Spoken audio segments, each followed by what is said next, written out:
8 years ago, my parents threw my suitcase into a freezing blizzard because the man I chose to marry had the wrong skin color and a bank account that hovered near zero. They looked me dead in the eye and told me I was completely dead to them. But yesterday, that same man rang the opening bell on Wall Street, launching a tech empire that valued our net worth at over $100 million. Before the ink on the exclusive magazine features was even dry, my security gates buzzed. My mother was standing there with a list of financial demands, expecting to cash in on my husband's success. She had absolutely no clue that the only thing I had prepared for her was a brutal reality check. Before I continue this story, let me know where you are watching from in the comments below. Hit like and subscribe if you have ever cut toxic people out of your life and leveled up. My name is Elise, and I am 34 years old. The morning the intrusion happened, I was sitting at the massive marble kitchen island of my home in Silicon Valley. It is a custom-built modern estate worth $15 million, featuring floor-to-ceiling glass walls that overlook a private infinity pool and the sweeping California hills. I was sipping a double espresso, reviewing the post-public offering analytics on my tablet. As the chief public relations strategist and co-founder of my husband Andre's tech company, I had spent the last 48 hours managing a media frenzy. Andre is 36 years old, a brilliant African-American man who started coding in a cramped garage. Now his face was splashed across every major financial news outlet. We had won. The years of eating cheap instant noodles, the sleepless nights, and the crushing anxiety of building a startup from nothing were finally over. Then the sharp melodic chime of our estate security system echoed through the quiet house. I tapped the screen on the smart home panel mounted to the wall, bringing up the live feed from the front gate. My heart completely stopped for a fraction of a second. Standing in front of the 12-foot wrought iron security gates was my family. The exact same people who had not spoken a single word to me in 2,920 days. There was my mother Caroline wearing a designer coat that looked suspiciously new, her face pressed almost comically close to the intercom camera. Beside her stood my father Richard, trying to look authoritative but failing to hide the anxious shifting of his weight. Then there was my older brother Trent, wearing his usual arrogant smirk, shifting impatiently in his expensive but outdated business suit. Next to Trent stood his wife, Simone. Simone is a brilliant African-American corporate lawyer. Her wealthy political family background was the only reason my parents ever accepted her into their elite social circle. Through the camera feed, I could see a distinct look of confusion on Simone's face. She clearly had no idea what she was walking into. Caroline slammed her palm against the buzzer again. Her voice crackled through the intercom speaker, loud and demanding. "Elise, open this gate right now. I know you are in there. We saw the pictures of this ridiculous house in the financial magazines this morning. Do not even try to hide from your own flesh and blood. Open up. We have important family business to discuss." I stared at the high-definition monitor. 8 years of total silence. No birthday cards. No phone calls when I was hospitalized with pneumonia 5 years ago. No congratulations when we launched our first successful beta product. They had treated Andre like a disease, calling him vile, unforgivable names, telling me I was throwing my life away on a doomed relationship with someone they deemed beneath them. But the smell of $100 million has a funny way of curing selective amnesia. Through the highly sensitive outdoor microphone, I could hear their private conversation clearly. Trent was complaining to our father. "I told you we should have called her public relations office first. She is probably making us wait on purpose to establish dominance. She always had an attitude problem." Richard snapped back immediately. "Shut up and let your mother handle the emotional angle. Just make sure Simone stays up front, where Elise and Andre can see her. We need to remind them that we are an inclusive family now. It will make asking for the investment capital much easier." They were literally strategizing how to manipulate me using my sister-in-law as a racial shield, completely unaware that our security microphones pick up audio within a 20-foot radius of the gate. The sheer audacity of their greed was breathtaking. I did not walk out to the driveway. I did not run down the perfectly manicured walkway to greet them with open arms. I did not even press the microphone button to respond to my mother's shrill demands. Instead, I carefully picked up my espresso cup, took a slow, deliberate sip, and tapped the gate release icon on the screen. The massive iron gate swung open with a quiet mechanical hum. I watched the monitor as Caroline immediately adjusted her coat, pasted on a terrifyingly fake smile, and marched up the driveway like she owned the property. Trent puffed out his chest, adjusting his tie, and Richard followed closely behind with an entitled swagger. Simone trailed at the back, looking around at the immaculate landscaping with a deep sense of unease. I walked away from the security panel and moved into the formal living room. The space was enormous, decorated in sleek, minimalist tones that highlighted the expensive modern art on the walls. I chose the center seat on our imported leather sofa, crossed my legs, and rested my hands in my lap. The front doors of our home were unlocked. They were about to walk into my territory, breathing my air, stepping onto floors paid for by the very man they had tried to destroy. I just sat there perfectly still, perfectly calm, waiting for the intrusion to begin. The heavy mahogany front doors clicked open, and the sound of high heels echoed sharply against my imported Italian marble floors.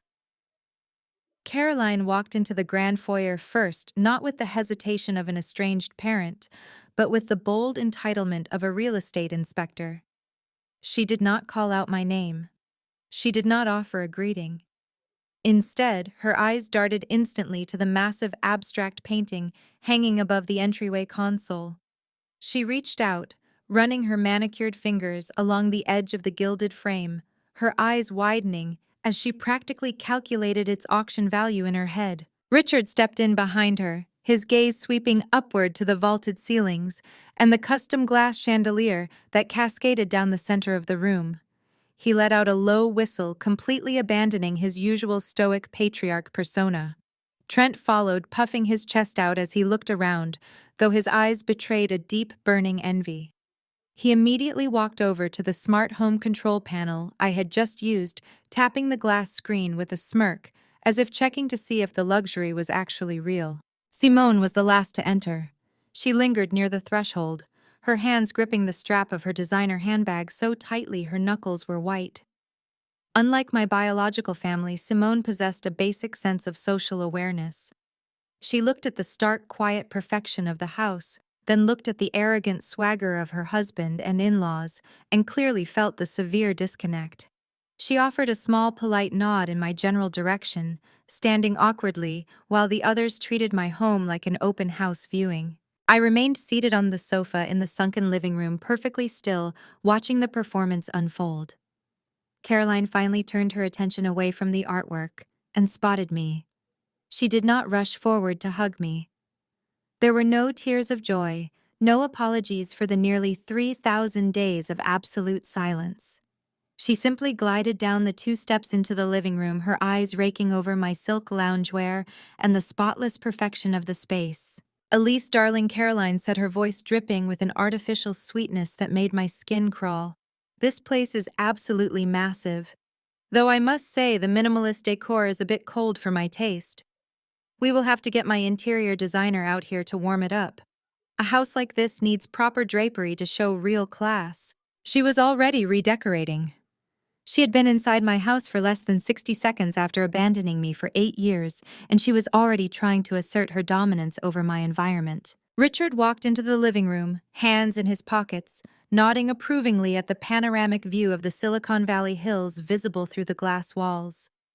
"Andre certainly landed on his feet, didn't he?" Richard remarked, his tone implying that my husband's $100 million tech empire was nothing more than a lucky lottery ticket. I always knew the boy had a decent work ethic, but this is quite the step up from that filthy garage you two were renting. You should really have a landscaper look at that retaining wall out back, though. I can recommend a guy. I kept my hands resting gently in my lap. I did not offer a defense of the garage, where Andre and I had built the foundation of our company. I did not correct my father's blatant lie about always knowing Andre had a decent work ethic, considering Richard had once called my husband a worthless street rat who would drag me into poverty. I let their audacity fill the quiet room, letting them dig their own graves with every entitled word. Trent dropped himself onto the armchair opposite me, kicking one leg over the other, ensuring his ankle exposed his luxury watch. It is a nice setup, Elise. A bit flashy for newly acquired money, but you kids will learn how to manage it eventually. That is exactly why we are here, actually. We figured you could use some seasoned financial guidance now that you are playing in the big leagues. The sheer delusion required for Trent to offer financial guidance to a woman who just helped navigate one of the most successful tech IPOs of the year was staggering. Trent was a mid-level director at a regional finance firm.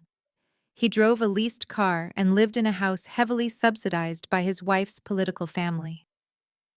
Yet here he was sitting in my $15 million living room acting as if I needed his permission to spend my own money. Caroline sighed dramatically, sinking into the plush sofa across from me. She waved a hand through the air as if dismissing the awkwardness of the entire situation. Well, do not just sit there staring at us, Elise. It was a long drive up here. Have your house staff bring us some coffee. I prefer a dark roast and Trent likes his with oat milk. She spoke as if I were a hotel concierge who had mildly inconvenienced her. She expected me to snap to attention, ring a bell, and serve her. We saw the incredible news about Andre's company going public. Caroline continued, leaning back into the cushions and crossing her legs. I told your father immediately that it was time to put the past behind us. Water under the bridge, as they say. Holding grudges is so toxic, Elise, and you know I have always hated toxicity. Family always reunites when it is time to share the harvest. Share the harvest. The words hung in the sterile, air-conditioned air of my living room. They had not planted a single seed. They had not watered the soil. They had actively tried to burn the field down, pouring gasoline on my relationship with Andre and lighting the match. And now they wanted to sit at the head of the table and feast on the crops we had bled to grow. Simone shifted uncomfortably near the doorway, finally stepping down into the living room.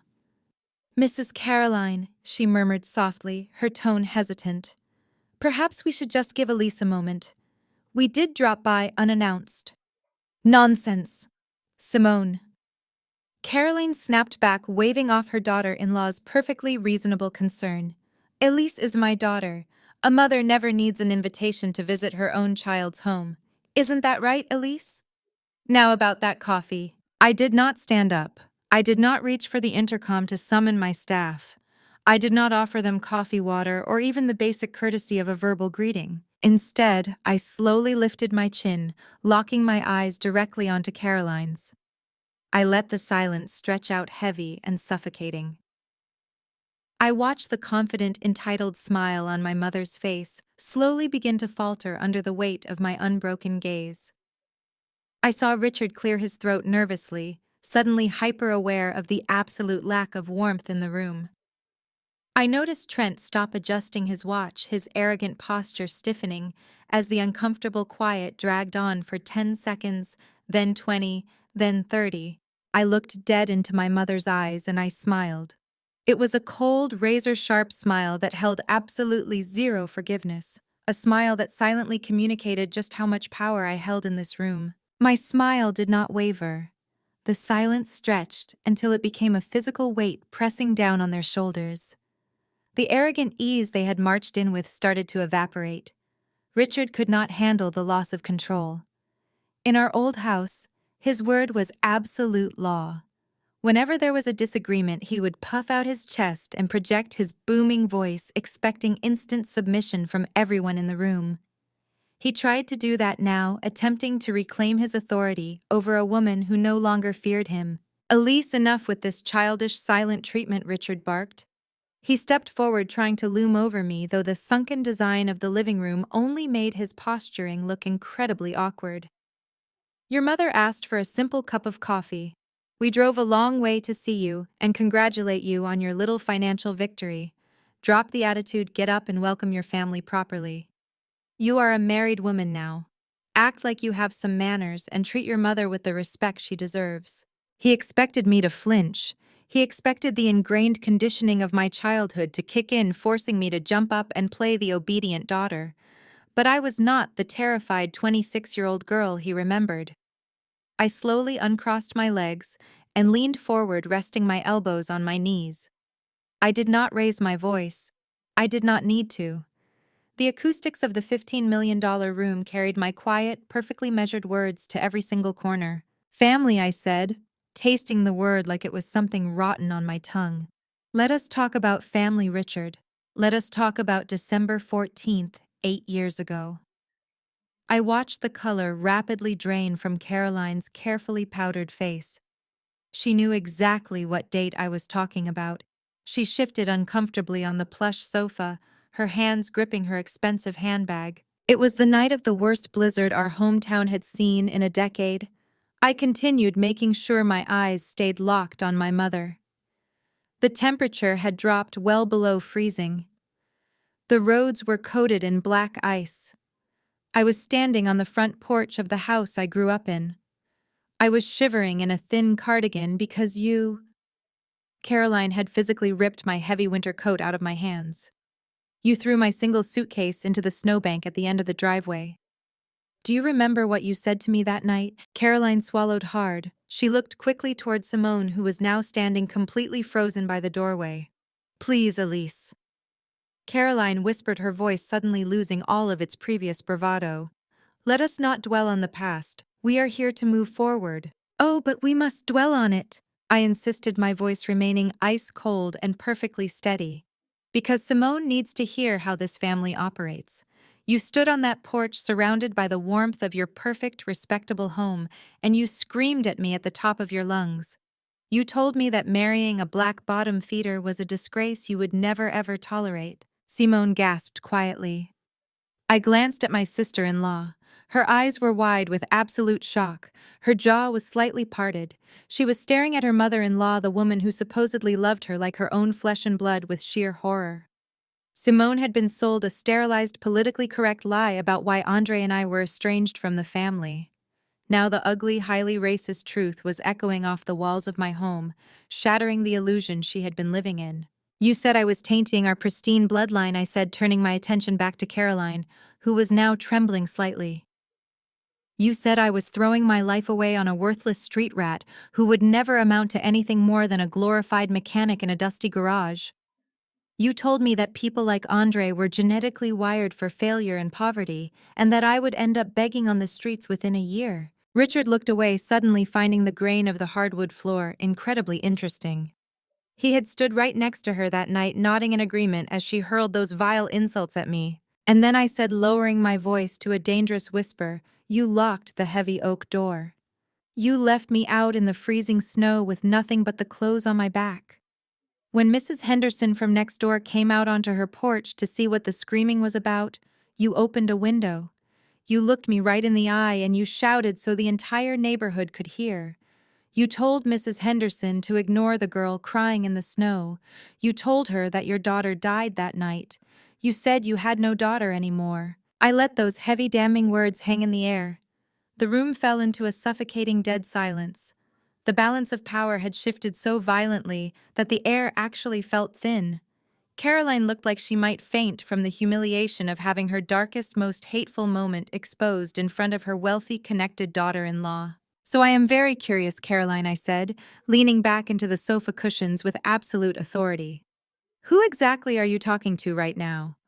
Because according to you, your daughter is dead.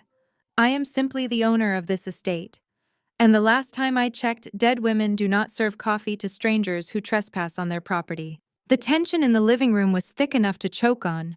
Caroline opened her mouth to speak, but no sound came out. Richard was furiously rubbing the back of his neck, completely out of his depth.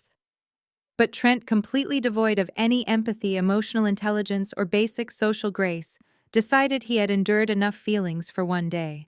Trent let out a loud, obnoxious sigh, breaking the heavy tension like a hammer smashing through a glass window. He uncrossed his legs and leaned forward aggressively. He reached inside his outdated suit jacket, pulled out a thick manila folder, and tossed it carelessly onto my custom glass coffee table. It landed with a heavy, authoritative thud that echoed in the quiet room. Cut the drama. Elise, Trent sneered, a smug, delusional smirk, twisting his face. We did not drive all the way out to Silicon Valley to listen to a tragic monologue or rehash ancient history. You survived the snowstorm. Andre got lucky with a few lines of code, And now you have more money than you know how to spend. Good for you. He tapped the thick manila folder with his index finger, looking around the room as if he were the master of the universe. But let us be real here. You two still lack the elite connections, the political pedigree, and the corporate respectability that our family name holds. We are here to do you a massive favor. We are here to give your husband a chance to buy his way into this family. Trent flipped the heavy manila folder open. The sharp sound of crisp, legal-sized paper slapping against the custom glass of my coffee table echoed in the vast living room. He leaned back against the plush cushions, spreading his arms wide along the back of the sofa, adopting the posture of a seasoned executive negotiating a merger. It was a laughable performance. Trent was a mid-level director at a regional finance firm who had been passed over for promotion 3 times in the last 4 years. Yet he was sitting in a $15 million estate, acting as if he held the keys to the kingdom. Let us be brutally honest here, Elise. Trent began using his best boardroom voice, the one dripping with unearned authority. Andre might have had a lucky break with his little software project. $100 million sounds impressive to the uneducated public, but in the real world, tech money is new money. It is volatile, it is tacky, and quite frankly, it lacks the institutional respectability that true legacy families possess. You two are a media novelty right now, but novelties fade. When the hype dies down, the elite circles of this country are going to look at your husband and see exactly what he is, an outsider who got lucky. He paused, clearly expecting me to look intimidated or grateful for his profound insight. I did not blink. I just stared at his moving lips, letting him dig the hole deeper. That is where we come in. Trent continued gesturing expansively to Richard and Caroline, who were now sitting up straighter, their arrogance fully restored by the prospect of an incoming payday. We are willing to lend our family's pristine reputation to legitimize your husband's operation. We are offering you a partnership, a way to clean up Andre's image and integrate him into proper high society networks. But naturally, this kind of social capital requires a demonstration of good faith on your end. Trent leaned forward, tapping a manicured finger against the top document in the folder. First, he stated Dad's logistics company is currently undergoing a strategic restructuring phase. The market has been tough, and he needs a capital injection to modernize his fleet. We have drafted an investment agreement for $5 million. We are not asking for a handout, Elise. We are offering Andre the privilege of becoming a silent partner in a legacy distribution firm. $5 million is pocket change for you now, but it shows the business community that Andre supports traditional American-owned industries. I glanced at the paperwork. Even upside down, I could see it was a hastily drafted contract slapped together by some discount lawyer. Richard's distribution company was not undergoing a strategic restructuring. It was drowning in debt, bleeding money for years, because of Richard's archaic management style and refusal to adapt to modern supply chain technology. $5 million was not an investment. It was a desperate bailout to stop the bleeding. Second, Trent marched on, his tone growing even more demanding. It is a matter of public relations. The media is currently obsessed with your wealth. It would be a catastrophic scandal if the press found out that the parents of a Silicon Valley billionaire are still carrying a mortgage on their suburban home. The optics are terrible, Elise. It makes you look greedy and ungrateful. So as a gesture of family unity, you and Andre will clear the remaining balance on Mom and Dad's estate by the end of the fiscal quarter. Consider it a necessary public relations expense to protect your husband's stock price. Caroline nodded vigorously in agreement, smoothing the fabric of her coat. Exactly, darling, she chimed in, her voice returning to its usual haughty pitch. It is simply unseemly for people of our stature to deal with banks when our own daughter is living in a palace. We are doing this to protect your image as much as our own. I did not respond. I just kept my eyes locked on Trent, waiting for the final, most delusional piece of his pitch. I knew my brother. He would never negotiate a deal that did not heavily disproportionately benefit himself. Trent adjusted his tie, sitting up perfectly straight to deliver his masterpiece. And finally, the most critical component of this arrangement. Andre's company just went public. He is answering to a board of directors now, Let us face facts, Elise. The board is going to be terrified having a street-level coder at the helm of a publicly traded corporation. He lacks the corporate pedigree to navigate the sharks on Wall Street. He needs someone with an elite financial background to provide adult supervision. Trent tapped his own chest confidently. I am willing to step in as Executive Vice President of Operations. I will resign from my current firm and bring my expertise to your husband's executive team. I will handle the high-level corporate strategy and serve as the respectable, polished face of the company for your major investors. In exchange, I expect a standard executive compensation package, a seven-figure base salary, comprehensive stock options, commensurate with a co-founder level, and a seat on the board of directors. It is a massive sacrifice on my part to leave my current trajectory, but family looks out for family. The sheer, unadulterated madness of his demands hung in the sunlit room. He actually believed this. He genuinely thought that offering his mediocre, failing, bigoted presence was a prize worth millions of dollars and a C-suite position at a revolutionary tech conglomerate. I glanced past Trent and looked at Simone. As a highly educated corporate lawyer, Simone knew exactly how insane this pitch was. She looked like she wanted the imported marble floor to crack open and swallow her whole. Her eyes were wide with a mixture of profound embarrassment and dawning horror as she realized the true extent of her husband's incompetence and greed. The living room fell completely silent. The afternoon California sun streamed through the glass walls, casting long, sharp shadows across the floor. Trent sat back looking incredibly pleased with himself, waiting for me to eagerly sign away my husband's hard-earned empire. Richard and Caroline watched me with hungry, predatory eyes. I slowly shifted my posture. Next to the manila folder on my glass coffee table sat a solid gold pen holder, a gift from Andre's lead investors. I bypassed the heavy, expensive fountain pens. Instead, I reached out and picked up a simple, bright red felt tip pen that I regularly used for marking up and destroying terrible PR copy. I held the red pen up, twirling it silently between my fingers, letting the quiet ticking of the grandfather clock in the hallway count down the remaining seconds of their delusion. The red felt tip pen stopped twirling between my fingers. I lowered my hand and let the plastic barrel tap lightly against the glass surface of the coffee table. The sharp, solitary sound echoed in the massive living room, cutting straight through the arrogant atmosphere Trent had tried so desperately to build. I looked at the ridiculous manila folder, then up at my brother. A slow, chilling laugh escaped my throat. It was not a sound of amusement.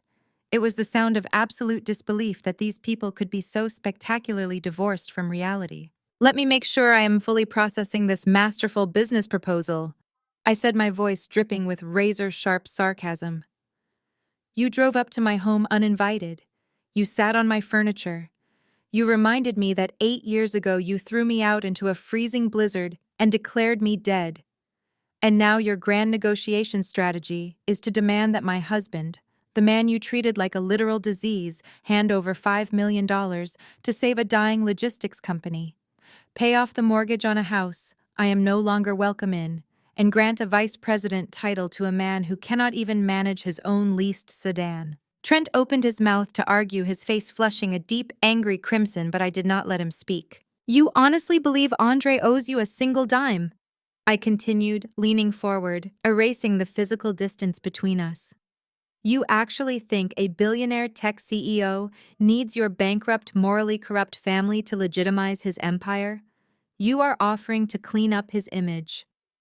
Trent, your company is under investigation for compliance violations, and Dad is 2 missed payments away from defaulting on his business loans. The only thing you have to offer my husband is a liability. Richard slammed his fist down on the armrest of his chair. Now you listen here, Elise. We are giving you a chance to make things right. You owe this family for everything we invested in you. Before Richard could launch into another tyrannical tirade, Caroline suddenly sprang into action. She possessed the cunning instincts of a cornered predator. She could see the money slipping through her fingers. She recognized that intimidation was not working on me, so she immediately pivoted to her favorite weapon of choice: manipulation. Caroline stood up from the plush sofa. She took 2 hurried steps toward the entryway and reached out, wrapping her hand tightly around Simone's wrist. With a forceful yank, she dragged her daughter-in-law down the steps and directly into the center of the living room, positioning the African-American woman like a human shield in front of my coffee table. Simone stumbled slightly in her designer heels, her eyes wide with shock and profound embarrassment. She was a 33-year-old corporate attorney, a highly educated and accomplished woman, and her mother-in-law was currently using her as a physical prop. Elise, you are completely misunderstanding our intentions. Caroline began, her voice pitching up into a desperate theatrical whine. You have been carrying this ridiculous toxic grudge for 8 years. You have convinced yourself of this horrible narrative that we rejected Andre because of his race. It is a complete fabrication. Look at Simone.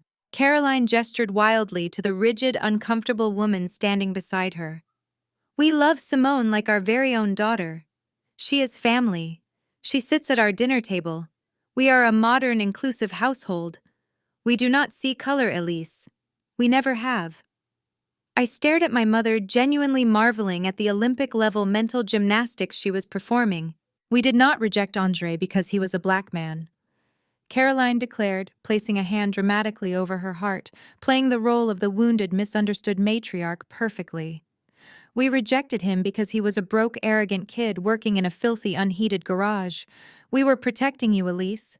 What kind of parents would we be if we just stood by and let our daughter throw her bright future away on a man with zero financial prospects? She took a step closer to my coffee table, her eyes pleading, trying to rewrite history right in front of me. We were being practical.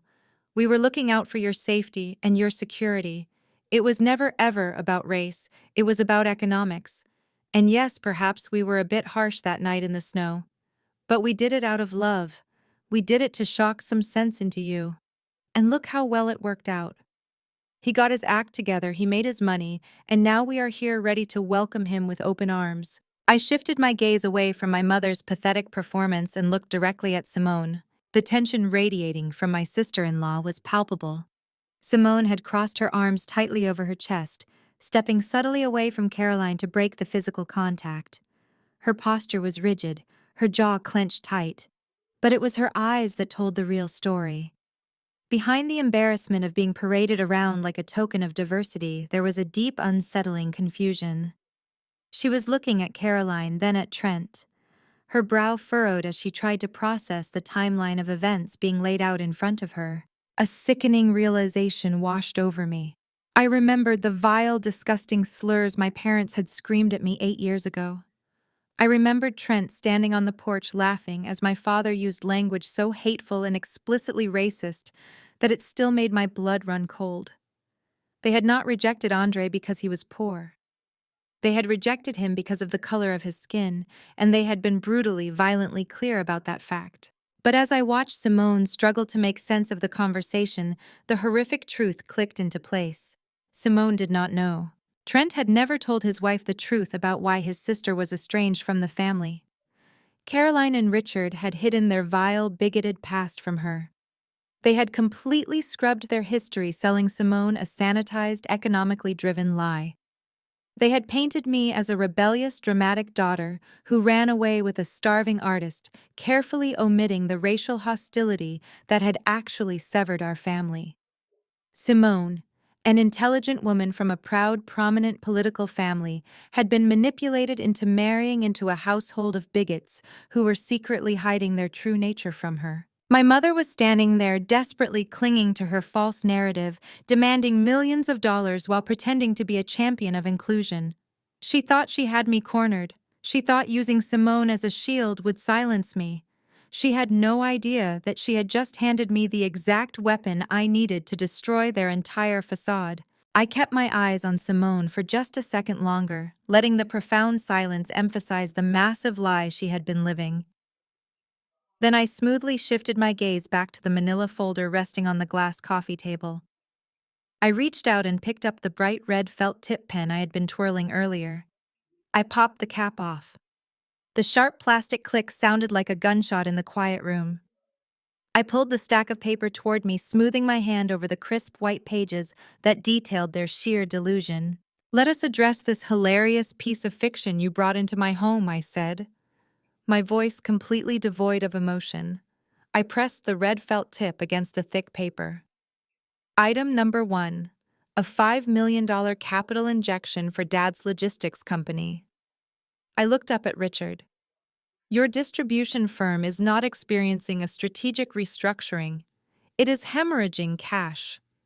You refused to digitize your supply chain tracking 5 years ago because you thought cloud software was a passing fad. Now your delivery times are atrocious, your client retention is in the gutter, and you are carrying massive liability. You are bleeding out. I dragged the red pen across the paragraph. The harsh scratching sound of the felt tip cutting through the paper was incredibly satisfying.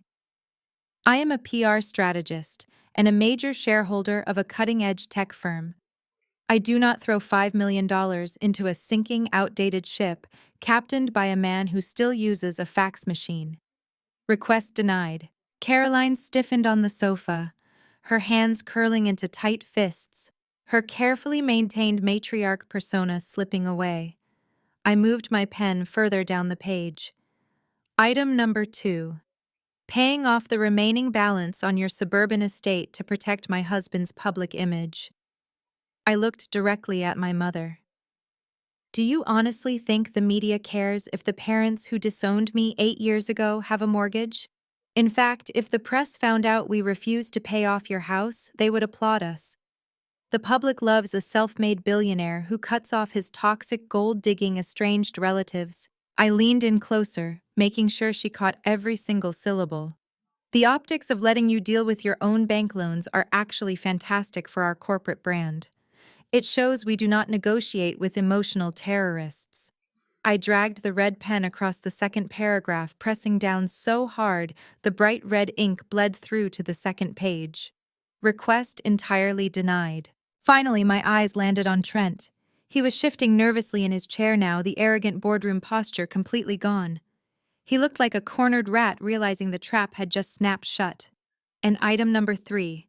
Trent stepping in as Executive Vice President of Operations. I let out a dry, humorless chuckle. Trent, you are a mid-level director at a firm that is currently bleeding market share. You have absolutely no tech background, no executive leadership experience, and your interpersonal skills are a massive liability to any publicly traded company. I slashed the red pen diagonally across his entire compensation request, putting a massive red X right over his printed name. If I put you in front of our board of directors, they would laugh you out of the building before you could even open your mouth to ask for your absurd 7-figure salary. The idea that my husband needs adult supervision from a man who leases a mid-sized sedan and lives entirely off his wife's family connections is the most entertaining joke I have heard all year. Request aggressively denied. I tossed the red pen onto the glass table. It clattered loudly against the surface, rolling to a stop right in front of my brother. I slid the ruined red-stained document back toward Trent. He stared down at the giant red marks crossing out his dream job and his unearned millions, his face pale and sweating. You came here with nothing but audacity and greed.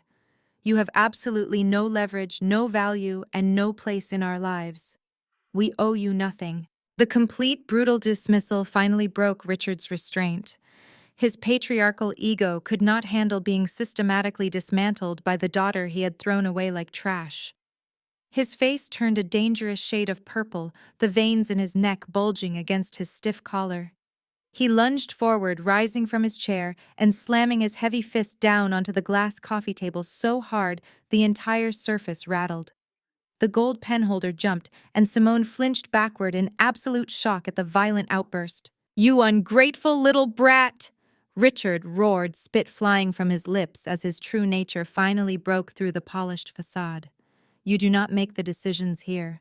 You are just a wife playing pretend in a big house. Wait until Andre gets home. He is a businessman. He knows how the real world works. He will want our approval and our social connections to survive in this industry." I let the silence hang for a split second before the laugh bubbled up from my chest. It was not a polite, socially acceptable giggle. It was a deep, chilling, genuine laugh that echoed off the high vaulted ceilings of my $15 million home. I threw my head back, the sheer absurdity of my father's outdated patriarchal worldview proving too entertaining to ignore. Richard's face contorted in confusion, his deep purple flush giving way to genuine shock. He had expected me to cower. He had anticipated that his booming voice and aggressive posture would trigger a lifetime of conditioned submission. When I laughed instead, he froze, his heavy fist still resting on my custom glass coffee table. I slowly stopped laughing, letting a cold, lethal calm wash over my features. I leaned forward, resting my elbows right on top of the ruined, red-stained documents Trent had brought. I linked my fingers together, looking up at the man who had just demanded I submit to my husband's supposed authority. Just a wife playing pretend. I repeated his words slowly, tasting the ignorance dripping from every syllable. You really have not changed at all, Richard. You still think women are merely decorative accessories to men's success. You look around this massive estate, and you assume I sit here all day picking out expensive curtains waiting for my wealthy husband to come home and hand me an allowance. You think my only role in this marriage is to smile for the cameras and spend the money he earns. I watched my mother squirm on the sofa, her eyes darting nervously toward the entryway, hoping Andre would walk in and somehow save them from my wrath. Trent was shrinking back into his armchair, wishing he could become invisible. Let me educate you on how the real world actually works, since you are clearly stuck in a past century. I continued, making sure my voice carried absolute authority. Andre is a brilliant software developer. He is a visionary. But a genius coder does not take a tech company public all by himself. He needed a strategist.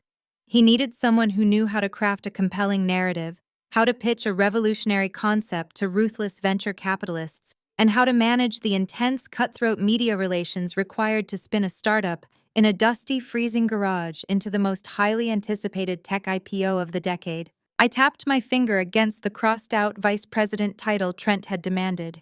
I am not just a wife. I am the co-founder. I am the chief public relations strategist of $100 million empire. I was there for every late-night coding session crafting the business model while we ate stale noodles. I was the one who negotiated our first seed funding. I was the one who organized the entire international roadshow that secured our massive valuation. Richard opened his mouth to speak, but the wind had been completely knocked out of his sails. He stammered, unable to find the right words to counter the reality I was dropping on him. And as for the money, I said, leaning in even closer, let us be very clear about who holds the purse strings. I own 30% of the equity in my own name. Not shared equity, not marital property subject to dispute. 30% in a legally binding, ironclad corporate structure. I have a permanent seat on the board of directors. Every single corporate decision, every major acquisition, and every cent that leaves our accounts requires my direct authorization. I let my gaze sweep over my parents, watching their desperate hopes of a financial bailout shatter into a million irreparable pieces. Andre does not make a move without my input, because we are equal partners in business and in life, I stated firmly. Even the very floor you are standing on, this entire estate, is held in a joint trust. Andre could not write you a check for $5 without my signature, let alone 5 million. If he even attempted to entertain your delusional business proposals, I have the legal and structural authority to veto the entire transaction instantly. You thought you could bypass me and appeal to the man of the house. Instead, you just insulted the ultimate decision-maker. The realization struck Richard like a physical blow. He physically stepped back from the coffee table, his imposing figure visibly deflating. He had completely miscalculated the power dynamic. Caroline's mouth was hanging open. Her mind was desperately trying to compute the terrifying fact that the daughter she had gleefully thrown into a blizzard was actually the impenetrable gatekeeper to the wealth she so desperately craved. Trent looked absolutely sick. His dreams of a 7-figure salary were dead, not because his brother-in-law would reject him, but because his own sister held the executioner's blade. The living room had grown incredibly still. My biological family was completely out of ammunition. Their demands were destroyed. Their patriarchal strategy was shattered. Their blatant manipulation tactics had failed spectacularly. But I was not finished. I slowly turned my head, shifting my predatory gaze away from my blood relatives. I fixed my attention entirely on the one person in the room who still had no idea who she was really dealing with, the one person who had been used as a pawn in their twisted game of social chess. Simone was standing rigidly near the entryway. She looked like a deer caught in the headlights of an incoming freight train. She had watched her husband be humiliated. She had watched her father-in-law throw a temper tantrum. She had watched her mother-in-law try to use her as a convenient token of diversity to excuse a history of blatant bigotry. Simone was a smart, highly educated woman from a prominent political family. She was smart enough to know that the pristine, respectable narrative she had been sold for the entirety of her marriage was crumbling to dust right before her very eyes. I looked at her expensive clothes, her poised but terrified posture, and the heavy diamond wedding ring shining on her finger. My family had used her status, her father's political connections, and her race to build a protective, socially acceptable barrier around their own repulsive prejudice. They had paraded her around country club dinners to prove they were modern and progressive, all while hiding the ugly truth of their past. And Simone, I said, my voice dropping to a smooth, dangerous calm that commanded her absolute attention. Do you really think they love you because they are colorblind?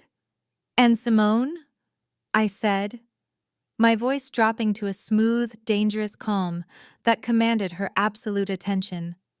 Do you really think they love you because they are colorblind? Simone froze completely. Her perfectly manicured hands tightened their grip on the strap of her designer handbag. Her eyes darted from my face to Caroline, then to Richard, and finally to her husband. She was a fiercely intelligent corporate attorney, a woman who made a living reading between the lines and identifying hidden motives. Yet standing in my living room, she looked like someone who had just realized the floor beneath her was made of glass and was beginning to crack. I stepped out from behind the coffee table, my bare feet silent against the marble floor. I did not raise my voice. The acoustics of the massive room carried my words with lethal precision. You passed the bar exam with flying colors, Simone. I continued, pacing slowly toward her. You dissect complex corporate contracts every single day. You know how to identify leverage liabilities and hidden clauses better than anyone else standing in this room. So I want you to apply that brilliant legal mind to your own marriage for just a moment. I want you to look at the actual terms of the agreement you signed up for when you married my brother. Elise, stop this right now, Caroline shrieked. Her voice cracked a high-pitched sound of absolute terror. She lunged forward, trying to grab Simone's arm again. Do not listen to a single word she says. She is a bitter, vindictive liar trying to poison our family. Simone flinched away from Caroline's outstretched hand, taking a deliberate step backward. She did not look at my mother. Her eyes remained locked entirely on me, demanding the truth. I am reading the balance sheet, Mother, I said coldly, not breaking eye contact with my sister-in-law. Let us look at the timeline. 5 years ago, Richard's logistics company was facing a severe regulatory crisis. State zoning laws were tightening, environmental audits were choking his profit margins, and he was rapidly losing his regional contracts. He was desperate for a lifeline. He needed political capital to survive. I paused, letting that financial reality sink in before delivering the crushing blow. And right around that exact same time, Trent, a man who had exclusively dated vapid, superficial women from his narrow country club bubble, suddenly developed a profound fascination with a brilliant, driven African-American lawyer. But you were not just any lawyer, were you, Simone? You are the daughter of a highly influential state senator. You came with an impeccable family pedigree, generational wealth, and direct access to the exact political networks Richard needed to keep his sinking company afloat. Richard's face drained of all color. He opened his mouth to shout a denial, but his voice completely failed him. The realization that his deeply guarded, calculated business strategy was being laid bare in front of his wealthy daughter-in-law left him paralyzed. You are an investment to them, Simone, I said, my voice softening just a fraction to emphasize the tragedy of her situation. You are a strategic acquisition. Think about every time Richard asked you to have your father make a quick phone call to expedite a permit. Think about every so-called casual dinner where Trent paraded you in front of his firm's senior partners, using your intellect and your family name to cast a shadow over his own complete lack of talent. He wears your prestige like a borrowed suit because he has absolutely nothing of his own to offer. Trent was hyperventilating now. He tugged frantically at his collar, his eyes wide with a desperate, trapped panic. "Simone, baby, do not listen to this garbage," he stammered, holding his hands up defensively. "She is just trying to tear us apart because she is jealous." I ignored him entirely, shifting my focus to the matriarch of the family. And then there is Caroline. Think about how she treats you at her elite charity luncheons and high society galas. She makes sure to introduce you with that sickeningly sweet, overly enthusiastic tone. She holds your arm and parades you around her circle of old money snobs, ensuring every single person in the room knows she has a black daughter-in-law. Simone's breathing hitched. The memories were clearly rushing back to her, clicking into place like the final pieces of a horrifying puzzle. "She does not see you as a daughter," I stated ruthlessly. "You are a public relations strategy. You are a get-out-of-jail-free card. My parents use your presence at their dinner table to mask the fact that their social status is rapidly declining. They use your family's impeccable standing to hide their impending financial ruin. And most importantly, they use your race as a shield. They use your skin color to cover up the vile, disgusting truth of what they did to my husband 8 years ago. They hold you up as proof that they are modern and progressive, all while hiding the deeply ingrained bigotry that rots this family from the inside out." The room fell into an agonizing, suffocating silence. The California sun still poured through the floor-to-ceiling windows, illuminating the absolute devastation I had just unleashed. Caroline was gripping the edge of the sofa, her chest heaving as she struggled for air. Richard stood frozen like a statue, his patriarchal authority entirely obliterated. Simone stood completely motionless in the center of the living room. Her designer handbag slipped from her shoulder, hitting the marble floor with a soft, expensive thud. She did not bother to pick it up. The sterilized, respectable narrative she had been sold for her entire marriage had just been ripped to shreds. Every subtle microaggression, every convenient request for political favors, every performative country club appearance suddenly made perfect, sickening sense. Slowly, deliberately, Simone turned her head. She did not look at Caroline. She did not look at Richard. She locked her eyes directly onto her husband. The look on Simone's face was not sadness. It was the sharp, terrifying clarity of a brilliant woman who realizes she has been conned. Her eyes were burning with a fierce, demanding intensity that stripped Trent of anywhere to hide. She did not yell. She did not scream. The quietness of her demand was infinitely more dangerous. "Trent," Simone said, her voice shaking with a lethal, barely contained rage. "Tell me she is lying. Look me in the eye right now and tell me you did not use my father to save his business. Tell me what you said about her husband 8 years ago." Trent stepped backward, bumping hard against the side of the armchair. His arrogant smirk was entirely gone. His face flushed a dark, guilty red as he looked at his wife, then at his parents, desperately seeking someone to save him. He opened his mouth, but all that came out was a pathetic, broken stammer. Trent's mouth opened and closed like a fish suffocating on dry land. He looked at his mother, begging for an intervention, but Caroline was already scrambling to salvage the wreckage. "Simone, darling, please!" Caroline interjected, her voice trembling as she rushed forward, her hands raised in a frantic, placating gesture. "Elise is twisting everything out of proportion. You know how much we adore you. You know you are the daughter I always wanted.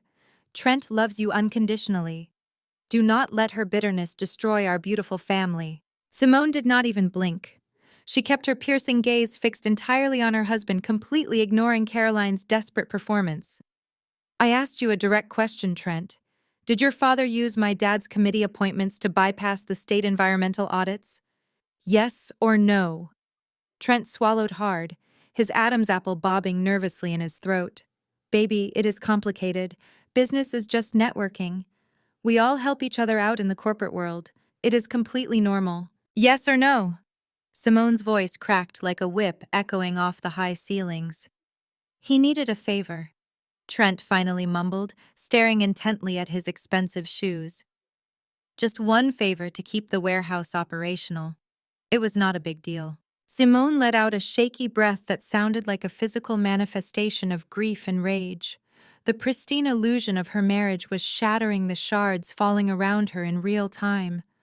She took a step back from Trent, wrapping her arms around herself as if suddenly freezing in the sunlit room. The realization hit her with the force of a freight train.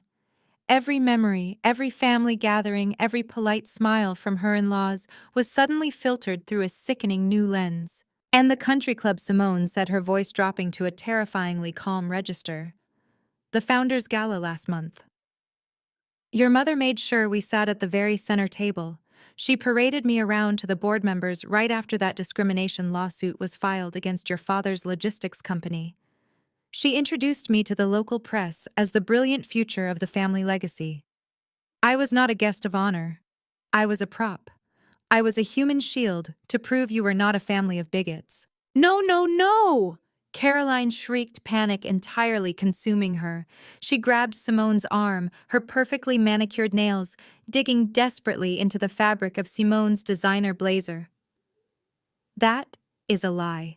You are family. You are one of us. Elise is just trying to destroy us because she is jealous. She wants you to be as miserable and alone as she was. She is trying to ruin your marriage." Simone looked down at Caroline's hand gripping her arm. The disgust on the young lawyer's face was absolute and uncompromising. "Let go of me, Caroline," she commanded. It was not a request. It was an order delivered with the full weight of a woman who finally understood the depth of the betrayal she had been living. Caroline snatched her hand back as if she had been physically burned, stumbling backward in her expensive heels. She looked wildly at Richard, silently begging him to fix the unfixable. If Simone walked out that door, she would take her father's massive political protection with her. Richard's logistics company would collapse under the weight of the pending audits by the end of the month. The suburban estate would be foreclosed on. They would be left with absolutely nothing. "Simone, please listen to reason." Caroline begged, tears of genuine panic welling in her eyes. "We need you. We are a family. We cannot let Elise tear us apart with ancient history. Whatever happened 8 years ago has absolutely nothing to do with you and Trent." I watched from the center of the room, feeling a profound sense of vindication. I did not need to raise my voice. I did not need to hurl insults. I had simply handed Simone the truth, and the truth was doing all the heavy lifting for me. "It has everything to do with me," Simone countered, her voice shaking with righteous fury. She looked around the lavish modern living room, taking in the frightened, pathetic faces of the people she had called family for years. "Because if you could throw your own flesh and blood into a blizzard for loving a black man, what do you really say about me when I am not in the room? What do you call me when the doors are closed and the country club guests go home?" Trent stepped forward, reaching out a desperate, pleading hand. "Simone, I swear on my life we have never said a single bad word about you. I love you. You are my wife. You love what my father can do for your bank account," Simone corrected brutally, slapping his hand away. "You love having a token to shield you from your own absolute mediocrity. You are a fraud, Trent. Your entire family is a sickening fraud." Richard watched the scene unfold with a growing sense of absolute terror. He could see his business empire crumbling. The realization that his daughter-in-law was about to walk out and completely sever their political and financial lifeline pushed him over the edge. The desperate patriarch realized that pleading with Simone was not going to work. Playing the misunderstood victim had failed spectacularly. Caroline's frantic damage control was only making Simone more disgusted. If Simone left, the state environmental audits would resume immediately. The warehouse would be shut down by regulators. The bank would repossess everything. He would be left destitute. He needed leverage, and he needed it right now. Richard straightened his posture, puffing out his chest and setting his jaw with a rigid, desperate intensity. He completely abandoned the facade of the loving father and the welcoming father-in-law. He turned his dark, menacing gaze away from the shattered remnants of his son's marriage and locked it entirely on me. His face contorted into a mask of pure, unadulterated malice. "You think you have won, Elise?" Richard growled, his voice dropping into a low, threatening register that used to terrify me when I was a child. "You think you can just sit in your glass castle and destroy your family without consequences? You think your little tech billionaire husband is untouchable. He reached into his suit jacket with aggressive force, pulling out his smartphone and gripping it like a weapon. The fake pleasantries were officially over. He was out of options, out of time, and backed into a corner. It was time for extortion. Richard held his smartphone up like a loaded gun, his thumb hovering over the screen. The desperation in his eyes was replaced by a feral, ugly determination. He was a drowning man, and he was perfectly willing to pull me under the water with him if it meant his own survival. He looked around my pristine, sunlit living room with absolute disdain before fixing his glare on me. You think you are so smart, Elise? Richard spat, his voice echoing loudly in the quiet space. You think because you sit in a $15 million house and sign corporate documents that you are untouchable. You think you can just orchestrate the collapse of my business and my son's marriage and walk away clean. But you forgot one very important detail about how the real world operates. You forgot about the press. He stepped closer to the coffee table, looming over the ruined, red-stained manila folder. I watched him without moving, keeping my face a mask of cold indifference, though a tiny prickle of warning started in the back of my mind. Richard was a cornered animal, and cornered animals were unpredictable. I still have contacts in the media. Richard continued, a cruel smile twisting his lips. Journalists who would absolutely love a juicy, scandalous story about the newest darling of Silicon Valley. What do you think the headlines will say tomorrow morning when I call them Elise? How do you think the public will react when they read a heart-wrenching exclusive interview with the elderly, struggling parents of a billionaire tech CEO? Caroline, sensing a shift in the power dynamic, immediately latched onto her husband's strategy. She stopped weeping and straightened her posture, her eyes gleaming with sudden malicious hope. Exactly, she chimed in, stepping to stand right beside Richard. The public loves a sob story. We will tell them how Andre manipulated you, how he isolated you from your loving family. We will tell them that we are facing foreclosure and starvation while you two are sipping champagne in a mansion. We will tell them you are cruel, heartless, and completely disconnected from reality. I stared at them, genuinely appalled by the depths of their depravity. They were completely willing to fabricate a massive public smear campaign against their own daughter simply because I refused to hand them $5 million. They did not care about the truth. They only cared about leverage. You are threatening to blackmail me, I said quietly, making sure my voice carried absolute clarity. You are standing in my home demanding $5 million and threatening to intentionally damage a publicly traded company if I do not comply. You realize that is extortion, Richard. That is a federal crime. Richard laughed. It was a harsh, booming sound completely devoid of humor. Extortion. No, Elise, I call it a PR crisis, and you are the chief public relations strategist, aren't you? So let us talk strategy. The market is incredibly fickle right now. Andre's company just went public. The stock price is highly sensitive to any negative press. If a story breaks, claiming the CEO is a ruthless monster who leaves his wife's elderly parents destitute on the streets, investor confidence will plummet. The board of directors will panic. Wall Street will demand answers. Your pristine corporate image will be dragged through the mud. He tapped the screen of his phone aggressively, holding it out, as if about to dial. You think your board of directors cares about what happened on a snowy night 8 years ago? They do not. They only care about profit margins and public perception. And a massive emotional family scandal is a PR nightmare that no newly public company can survive without taking a massive hit. Trent, seeing a glimmer of hope for his ruined future, quickly piled on. Dad is right, Elise. You cannot win a public relations war against your own parents. The optics are terrible. People will always side with the elderly couple losing their home over the wealthy tech billionaires refusing to write a simple check. If you do not give us the $5 million and my VP role, Dad will make the calls. We will give interviews. We will go on morning shows. We will make sure your stock price craters so hard by Monday morning that your board will force Andre to resign. The sheer staggering audacity of the threat hung in the air. They were actively plotting to destroy thousands of jobs, wipe out millions in shareholder value, and ruin Andre's reputation, all to satisfy their own bottomless greed. Simone was watching them with a look of pure, unadulterated disgust. She had known they were manipulative, but seeing them gleefully orchestrate a blackmail scheme against their own flesh and blood was a level of corruption she clearly had not anticipated. "Give us the 5 million," Richard demanded, his voice dropping to a harsh, uncompromising growl. "Sign the agreement for Trent's position and clear the mortgage. Do it right now, Elise, or I make the call and I burn your husband's entire empire to the ground before the weekend is over." I did not flinch. I did not reach for my checkbook. I did not offer a single word of compromise or negotiation.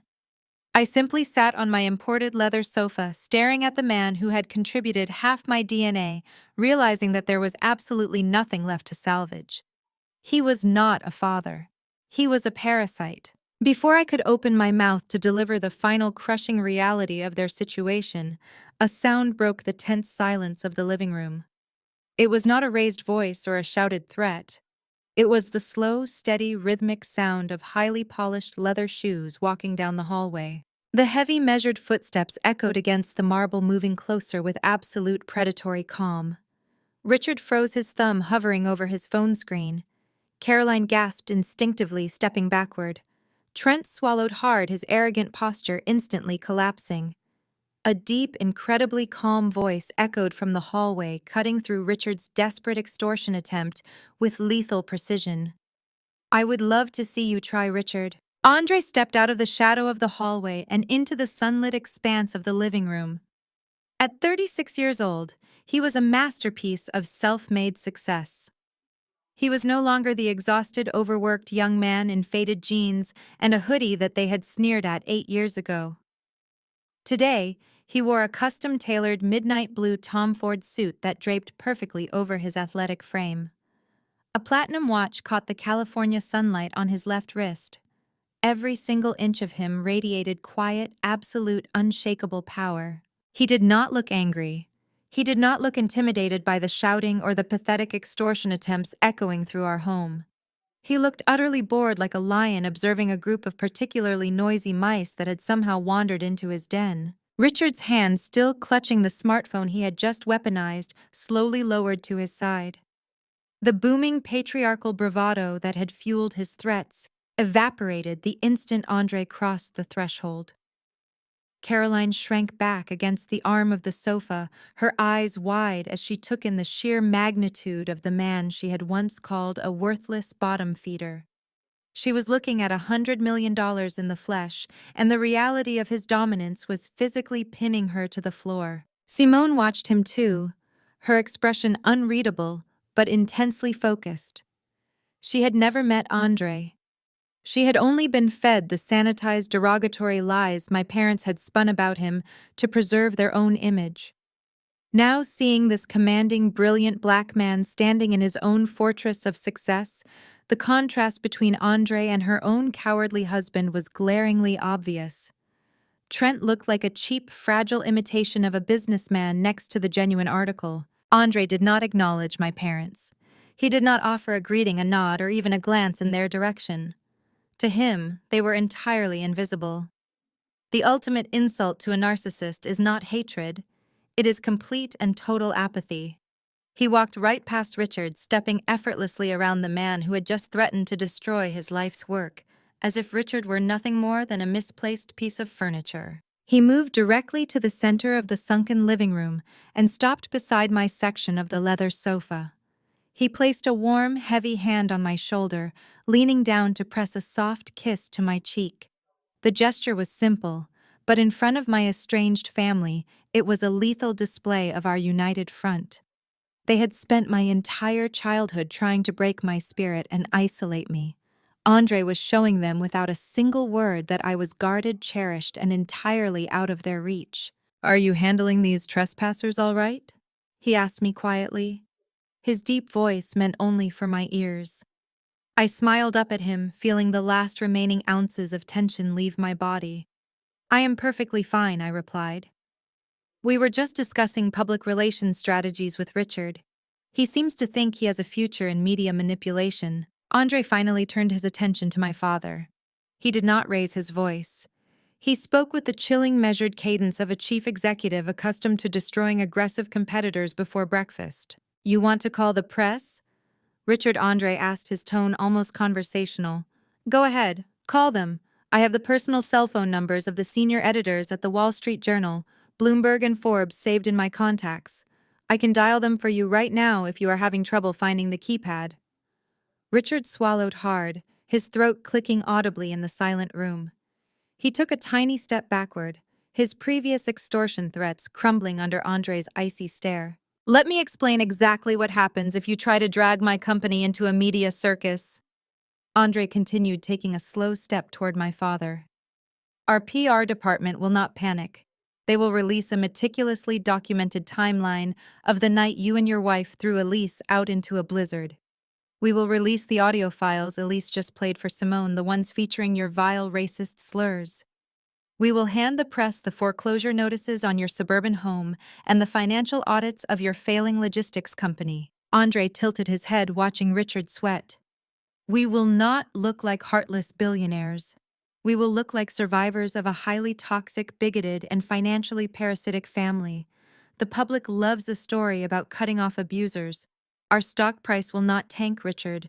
It will probably surge. So please make the call. Give us the free publicity." Richard looked down at his phone, his hands trembling violently.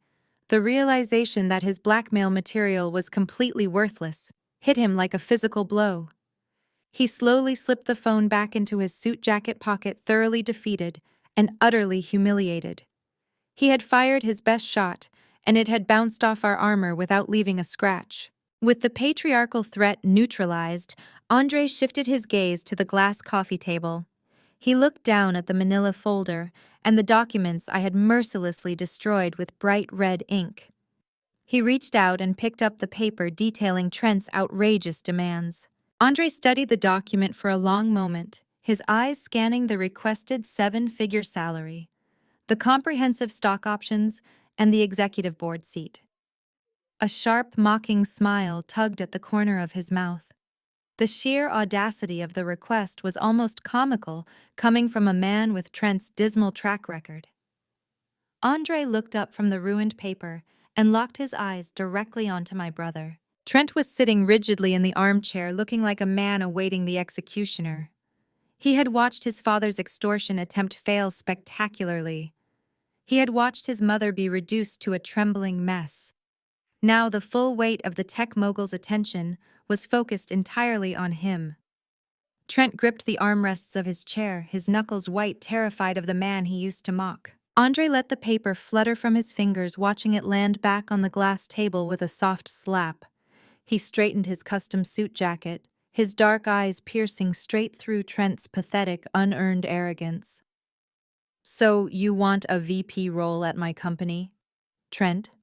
Andre asked, his voice smooth and deadly. "That is funny, considering what my board voted on at 8 o'clock this morning." Trent stared back at my husband, his brow furrowing as he tried to decipher the meaning behind the question. He opened his mouth, likely to spout another delusional demand or hurl a defensive insult, but Andre did not give him the floor. Instead, Andre turned his back on my brother. It was a calculated, deliberate movement, the ultimate display of disrespect to a man who craved nothing more than undivided attention. Andre casually strolled across the living room toward the sleek, custom-built crystal bar cart stationed against the far glass wall. He did not rush. He moved with the effortless grace of a man who owned the very ground he walked on. The heavy, suffocating tension in the room did not seem to affect him in the slightest. While Richard was still vibrating with residual rage from his failed extortion attempt, and Caroline was hyperventilating on the sofa, Andre simply picked up a heavy crystal decanter. The clinking of ice cubes against expensive glass was the only sound echoing through the massive space. He poured himself 2 fingers of aged bourbon. He did not offer to pour one for Richard. He did not ask Trent if he was thirsty. He treated them exactly as they deserved to be treated, like uninvited trespassers who had overstayed their welcome. Andre took a slow, appreciative sip of his bourbon. He turned back around, leaning casually against the marble counter of the bar area, crossing his ankles. He looked at Trent over the rim of his glass. "You see," Trent Andre began, his voice smooth and conversational, as if he were giving a lecture to a particularly slow intern. "When a tech conglomerate goes public with the kind of aggressive valuation we just achieved, we do not just sit on that capital. We do not bury it in a savings account. We diversify. We look for new sectors to disrupt. We deploy an entire department dedicated solely to corporate acquisitions." Trent shifted uncomfortably in his armchair. He adjusted his outdated tie, trying to puff his chest back out and summon his usual dismissive smirk. "I do not need a business lecture from a guy who got lucky writing code in a garage," Trent sneered, though his voice lacked its previous confident bite. "If you are not going to give me the executive vice president spot, just say it so we can leave. We have better places to be than listening to you brag." Andre smiled. It was a terrifying, predatory flash of white teeth that sent a visible shiver down Caroline's spine. "Oh, I am not giving you a vice president spot at my primary technology firm," Andre clarified, swirling the amber liquid in his glass. "But we absolutely do need to discuss your current employment status." Trent frowned, glancing nervously at Simone, who was watching Andre with wide, intensely focused eyes. Simone was a corporate attorney. She recognized the precise, calculated tone of a chief executive who was about to drop a nuclear bomb on a negotiation table. "Global Financial Partners," Andre said, clearly projecting the name of the firm where Trent had wasted the last decade of his life into the quiet room. "It is a dinosaur of an institution. Bloated middle management. Terrible quarterly returns. Overcompensated directors who spend more time playing 18 holes at the country club than looking at their own balance sheets. They have been coasting on a legacy name for 20 years, bleeding market share to younger, digitized firms. They are an absolute textbook example of corporate decay." Trent bristled, gripping the armrests of his chair. "Watch your mouth!" Trent snapped, his fragile ego flaring up to defend his mediocre career. "Global Financial is a respected elite institution. We manage billions in assets. You have absolutely no idea what you are talking about." Andre let out a soft, mocking chuckle. "I know exactly what I'm talking about, Trent. Because my acquisitions team has been combing through your firm's atrocious financial records for the past 3 months. Global Financial Partners was an incredibly easy target. Your board of directors was desperate for a lifeline. Your major shareholders were panicking. You were ripe for a buyout." The color began to drain from Trent's face. His arrogant smirk faltered, replaced by a twitch of genuine uncertainty. "What are you talking about?" Trent demanded, his voice pitching up slightly. Andre pushed himself off the marble counter and took slow, measured steps back toward the center of the living room. He stopped right in front of Trent's chair, towering over my brother. "At exactly 8 o'clock this morning," Andre stated, his voice ringing with absolute, crushing authority, "my board of directors unanimously voted to finalize the hostile takeover of Global Financial Partners. We bought out the majority shareholders over the weekend in a closed-door deal. The ink on the acquisition contract dried an hour before you rang my security gate." Trent froze entirely. His breathing hitched audibly in the silent room. He stared up at Andre, his eyes darting back and forth as his brain desperately tried to reject the reality of the words he was hearing. "That is impossible," Trent stammered, gripping the chair so hard his knuckles turned white. "You are lying. A buyout like that does not just happen overnight. The CEO would have sent out an internal memo. We would have heard rumors on the trading floor. You are just trying to intimidate me." "Hostile takeovers are quiet," Trent Andre replied coldly. "Right up until the moment the predator swallows the prey. The official corporate restructuring memo goes out to the entire staff on Monday morning at 9 sharp. But since you are here sitting on my furniture and demanding a 7-figure salary from my wife, I figured I would give you the news early." Simone gasped softly, her hand flying to her mouth as the legal and financial reality of the situation fully materialized in her mind. Richard let out a low groan, sinking deeper into his chair, completely destroyed by the sheer magnitude of Andre's power. Trent's arrogant smirk completely vanished. It melted away into a mask of pure, unadulterated horror. The breath left his lungs in a sharp, ragged wheeze. He looked at the massive Silicon Valley estate around him, then up at the brilliant, commanding black man he had relentlessly mocked and racially abused 8 years ago. The ultimate crushing realization crashed down on Trent's shoulders, physically pinning him to the chair. The man he had tried to extort, the man he had called a worthless street rat, was now the sole owner of his company. Andre was his ultimate boss. The absolute silence in the room was heavy enough to crush bone. Trent stared up at Andre, his jaw slack, his eyes searching frantically for any sign that this was an elaborate bluff. But there was no hesitation in my husband's posture. There was only the cold, mechanical certainty of a corporate predator who had already swallowed his prey whole. Andre reached into the inner breast pocket of his tailored suit jacket. He did not pull out a checkbook. He did not pull out a pen to sign their ridiculous demands.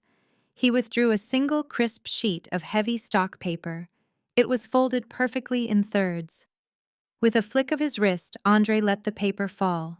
It drifted down and landed squarely on top of Trent's ruined, red-stained proposal on the glass coffee table. "Pick it up," Trent Andre commanded.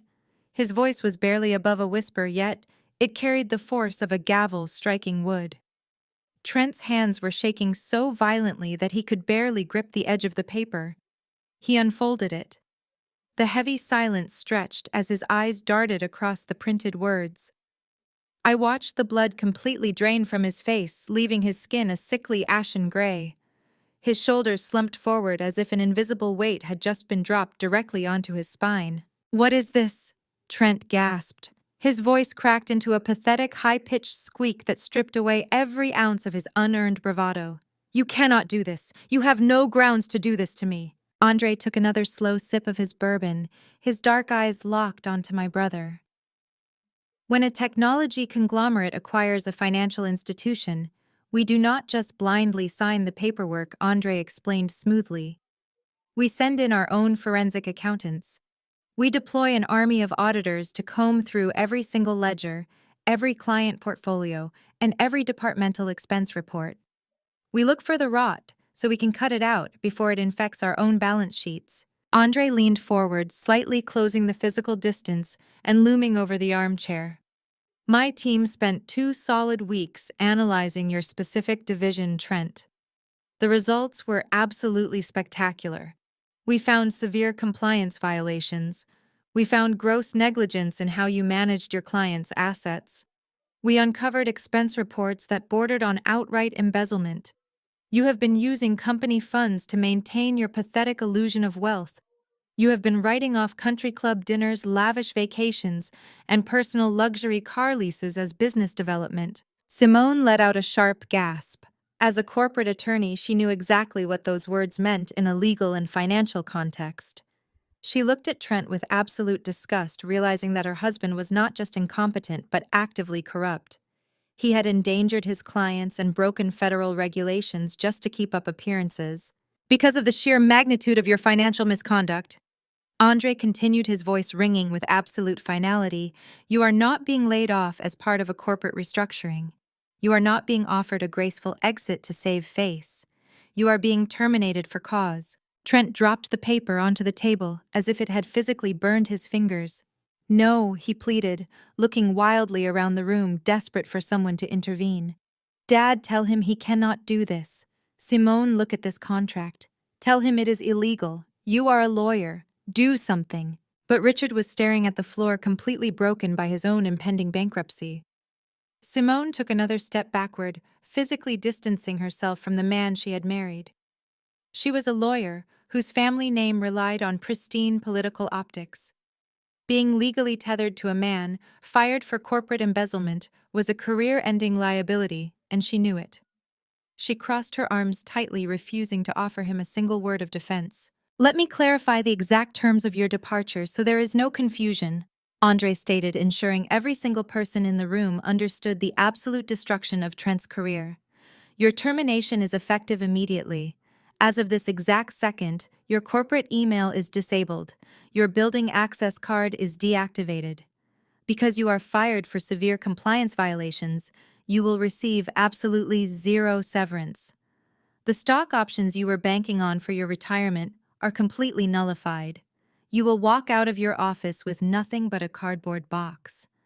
And if you ever attempt to use me, my wife, or this company as a reference, my legal department will bury you in litigation until you cannot afford to breathe. The total annihilation of Trent's professional life was complete. The golden boy of the family, the arrogant director who had sneered at my husband's garage startup, had just been stripped of his income, his title, and his dignity in less than 5 minutes. He slumped back into the armchair, burying his face in his hands, completely paralyzed by the reality of his new destitute existence. He had nothing left to leverage, and then the polished country club facade of the family matriarch shattered entirely. Caroline could no longer maintain the illusion of the composed, wealthy socialite. Seeing her favorite child, the son she had elevated above all others, mercilessly stripped of his power and publicly humiliated, pushed her straight over the edge. Her carefully manicured image completely dissolved, revealing the unhinged feral bigotry that had always lurked just beneath the surface. Caroline let out a piercing, hysterical scream. She launched herself off the sofa, her face contorted into a mask of pure, ugly rage. She pointed a trembling finger directly at Andre, her chest heaving as she completely lost her mind. The fake smiles and the sweet maternal tones were entirely gone. "You arrogant, filthy piece of trash!" Caroline shrieked, her voice scraping against the high ceilings of our home. "You think you can just buy your way into our world and destroy my son? You think your dirty tech money makes you better than us? You are nothing. You are a thug. You will always be a thug." She took a frantic step toward my husband, completely forgetting that Simone, her highly educated African-American daughter-in-law, was standing less than 5 feet away. Blinded by her fury over Trent's termination, Caroline let the mask slip completely. "You are a savage trying to wear a suit!" Caroline screamed, the vile, racist venom pouring out of her mouth without any filter. "People like you only know how to destroy hard-working, proper families. We were right to banish Elise for bringing your kind into our bloodline. You are a disease, and you will ruin everything you touch." The room went ice cold. The deafening echo of her racist outburst hung in the air, impossible to ignore, impossible to retract. Simone stood frozen, the horrifying truth of her in-laws' bigotry slapping her directly in the face. Caroline had just exposed the very core of their hatred, providing the perfect segue for the ultimate destruction of their lies. I held the phone up, my thumb hovering over the play button. Caroline lunged forward, her eyes wide with a sudden primal panic. She did not know exactly what digital file I possessed, but the absolute certainty in my voice told her it was a killing blow. Richard stepped in front of her, raising his hand as if he could physically block an audio recording from entering the room. I did not just press play on the phone speaker. I tapped the screen and routed the audio through the $15 million estate's integrated high-fidelity sound system. I wanted the ghosts of their past to haunt every single corner of this house. I wanted the acoustics of my home to amplify their bigotry so loudly that they could not escape it. I hit play. There was a brief crackle of static, the artifact of an older recording device I had shoved into my pocket that freezing night 8 years ago. Then Caroline's voice blasted through the invisible ceiling speakers. It was not the polished country club tone she used at charity galas. It was a guttural, venomous shriek. "You are dead to us, Elise the Recorded!" Caroline screamed, the audio filling the room with terrifying clarity. "If you walk out that door with that animal, you are no longer my daughter. We spent decades building a pure, respectable bloodline, and you are tainting it with a filthy street rat." Simone gasped, her hands flying to cover her mouth, but the recording did not stop. "They are all the same." Richard's recorded voice boomed next, confirming that the patriarch was just as complicit as his wife. "People like him are genetically inferior. They are predators. He will drag you into the gutter where his kind belongs. You think he loves you? He just wants to leech off a superior family. We will not have our legacy polluted by some black bottom feeder. You stay with him and you are entirely cut off. You will starve and we will laugh." The vile, explicit racial slurs that followed in the recording were so disgusting they made the air in the living room feel toxic. Every single hateful word, every aggressive microaggression, Every unfiltered declaration of absolute white supremacy echoed off the marble floors and glass walls. The recorded versions of my parents promised to destroy me, vowed that Andre was nothing more than a criminal, and proudly declared their hatred for his entire race. In the present, Caroline slapped her hands over her ears, curling into herself on the plush sofa as if she could hide from her own voice.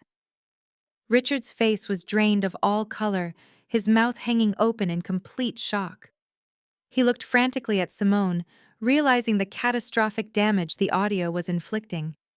He opened his mouth to shout over the speakers to offer some pathetic fabricated excuse about context or protective parenting. Before Richard could utter a single syllable, Andre took one deliberate step forward. He did not say a word. He simply locked his dark, piercing eyes onto my father and stared him down. The physical threat radiating from my husband was so overwhelming that Richard choked on his own breath, slamming his mouth shut and backing away in pure terror. Trent sat frozen in his armchair. He had been there that night. He had stood on the porch and laughed while our parents hurled those slurs. He knew exactly what was on that recording, and he knew that his wife was listening to every single second of it. He looked at Simone with pleading, desperate eyes, but she refused to look at him. Simone stood in the center of the living room, completely paralyzed. The brilliant corporate attorney, the poised daughter of a state senator, was entirely dismantled by the unvarnished truth. The recording finally clicked, bringing an end to the horrific audio file. The silence that rushed back into the room was deafening. Simone slowly lowered her hands from her mouth, her chest heaving as she struggled to draw oxygen into her lungs. She looked at Caroline, who was weeping pathetic, manipulative tears. She looked at Richard, who was staring at the floor in absolute defeat. And then she turned her head and looked at Trent. Trent flinched under her gaze. "Simone, please," he begged, his voice cracking into a high-pitched whine. "That was a long time ago. They were just angry. They did not mean it. I swear to you I never agreed with them." "You were there," Simone said. Her voice was not a scream. It was a hollow, broken whisper that carried more devastation than any shouted insult ever could. "You stood on that porch. You listened to them call a black man an animal. You listened to them talk about pure bloodlines and genetic inferiority. And then you smiled, you put on a suit, and you asked me to marry you." Trent scrambled out of the armchair, dropping to his knees on the marble floor.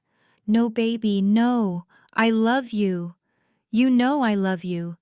That has nothing to do with us. We are different. You are different." Simone let out a sharp, breathless laugh that sounded dangerously close to a sob. "I am different," she repeated, the realization hardening her features into a mask of pure stone. "Because my father has power. Because my family has money. Because I am useful to you. I am not a person to you, Trent. I am a shield. I am a highly educated, wealthy black woman that you bought to hide the fact that you and your parents are disgusting racist parasites." She looked around the magnificent room, taking in the absolute destruction I had orchestrated. She realized that I had not brought her here to humiliate her. I had brought her here to save her from wasting another second of her life on a family of monsters. She looked at me, and in her tear-filled eyes, I saw a profound, silent gratitude. Simone turned her attention back to the pathetic man kneeling on the floor in front of her. Trent reached out, trying to grab her hand, but she stepped back with an expression of complete revulsion, treating him as if he were covered in a deadly pathogen. "You let me sit at their dinner table," Simone said, her voice dropping to a freezing, lethal register. "You let me eat their food and smile at their jokes, knowing exactly what they thought of people who look like me. You are worse than they are, Trent. They are bigots, but you are a coward and a fraud." The opulent living room felt like a tomb. The California sun continued to shine outside, completely indifferent to the absolute collapse of the patriarchal, bigoted legacy Richard and Caroline had tried so desperately to preserve. The silence stretched out heavy and final. Simone slowly raised her left hand. Her fingers trembled slightly as she gripped the heavy, expensive diamond engagement ring and the matching wedding band Trent had given her. With a deliberate, agonizingly slow movement, Simone slipped the rings off her finger. The cold metal of the platinum band slid over her knuckle, Simone held the heavy diamond engagement ring and the matching wedding band in the palm of her hand. She stared at the glittering stones, a stark symbol of a decade-long lie. I watched her from the center of the room, feeling a profound sense of solidarity with the woman I had once viewed as just another casualty of my family's manipulation. Simone was experiencing the exact same shattering of reality that I had endured in the blizzard 8 years ago. The only difference was that she was executing her vengeance from the comfort of my $15 million estate, and she had an entire legal arsenal at her disposal. Trent practically lunged forward on his knees, his hands grasping desperately at the hem of her designer skirt. "Simone, please," he begged, tears streaming down his flushed, panicked face. "You are not thinking clearly. We can go to counseling. We can cut them off. I will never speak to my parents again. I swear to God.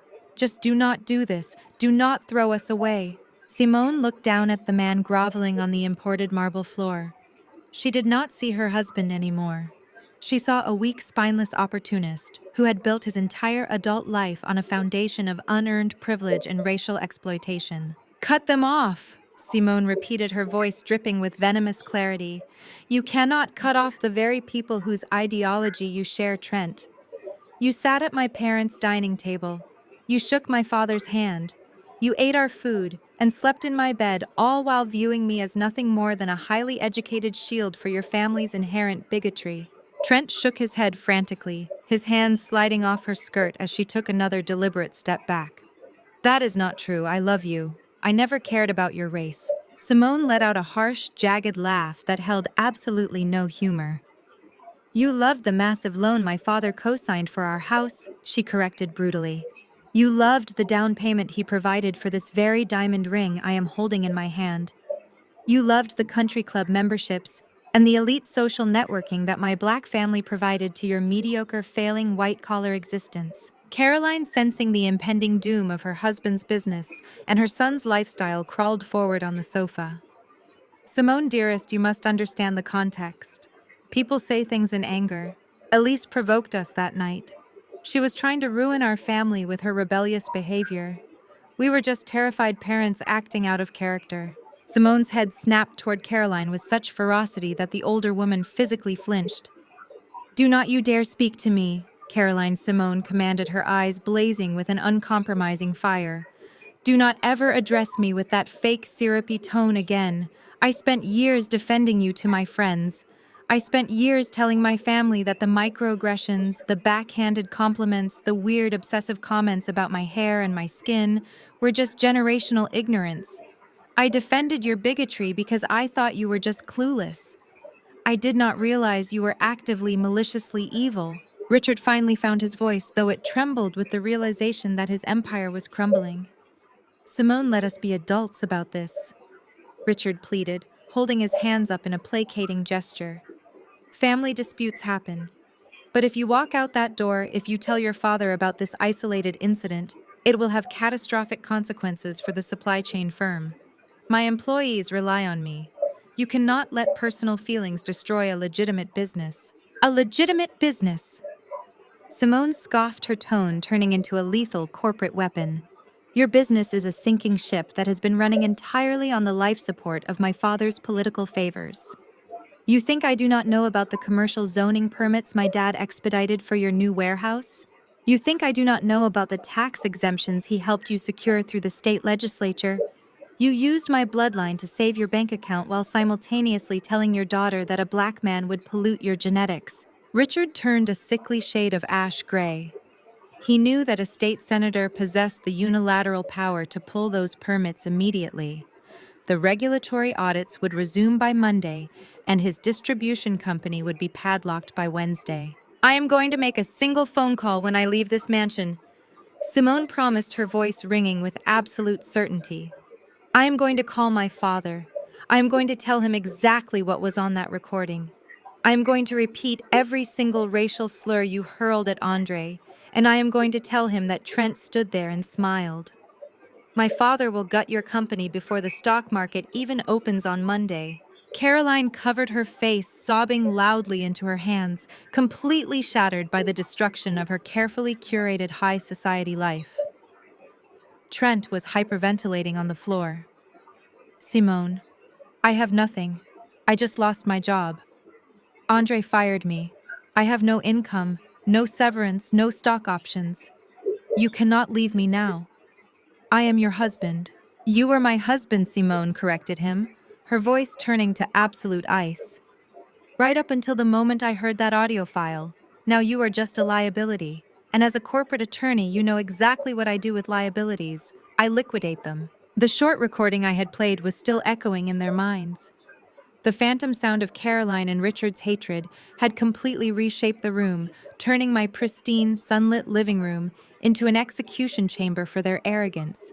They had walked in demanding $5 million a mortgage payoff and an executive vice presidency. Now they were begging for the basic mercy of not being completely destroyed by the very woman they had used as a prop. I took a step forward, standing shoulder to shoulder with my sister-in-law. You thought you could come here and extort us, Richard, I said, looking down at my father. You thought you could demand a corner office, Trent, but all you did was deliver the final nail in your own coffins. You brought Simone here as a human shield, and she is leaving as your executioner. Simone clenched her fist around the heavy platinum rings. She looked at me, offering a slow, profound nod of respect. The solidarity between the two women who had survived the toxicity of this family was solidified in that single glance.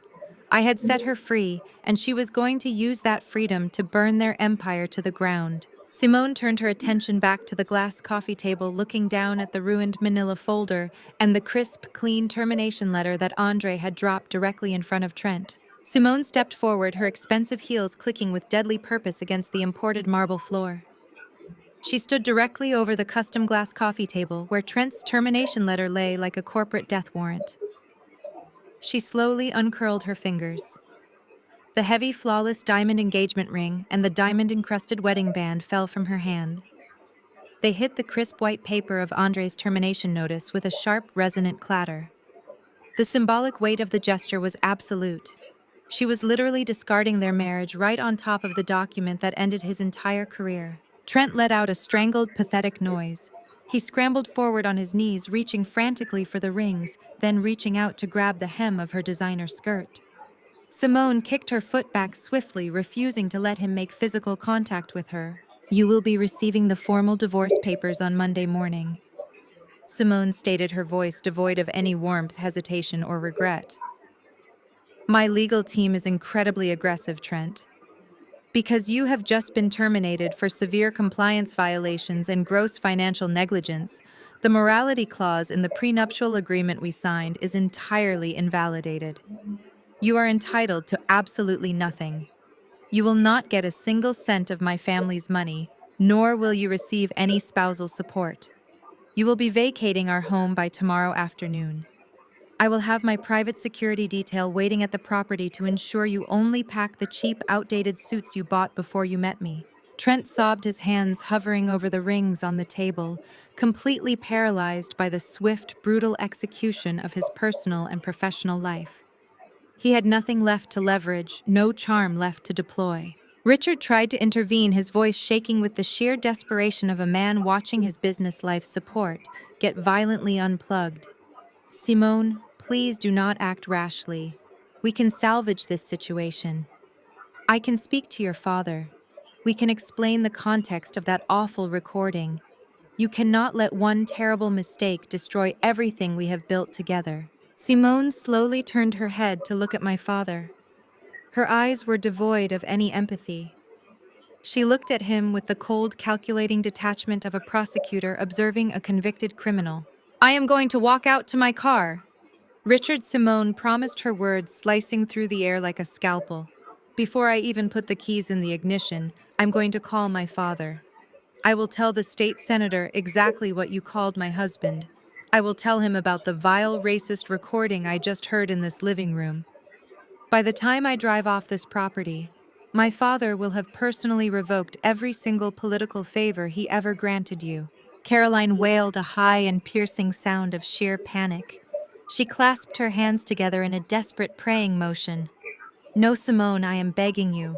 We will lose everything. The bank will take the warehouse. The regulators will shut us down. That is no longer my concern, Simone replied coldly, stepping back from the coffee table. You used my family name to bypass state environmental audits and secure massive tax exemptions that kept your failing company afloat. My father will call the regulatory board himself. The auditors will be at your logistics company by Monday morning. Your business is officially dead, Richard, and your social standing is entirely eradicated, Caroline. When my family is finished explaining why I filed for divorce, you will never sit at a country club dinner in this state again. You will be social pariahs. Simone did not wait for their responses. She did not need to hear another pathetic excuse, another desperate plea, or another racist justification. She adjusted the strap of her designer handbag on her shoulder, squared her shoulders, and turned her back on the family that had used her as a convenient political token. Before she left, Simone looked at me one final time. She offered a brief, highly respectful nod.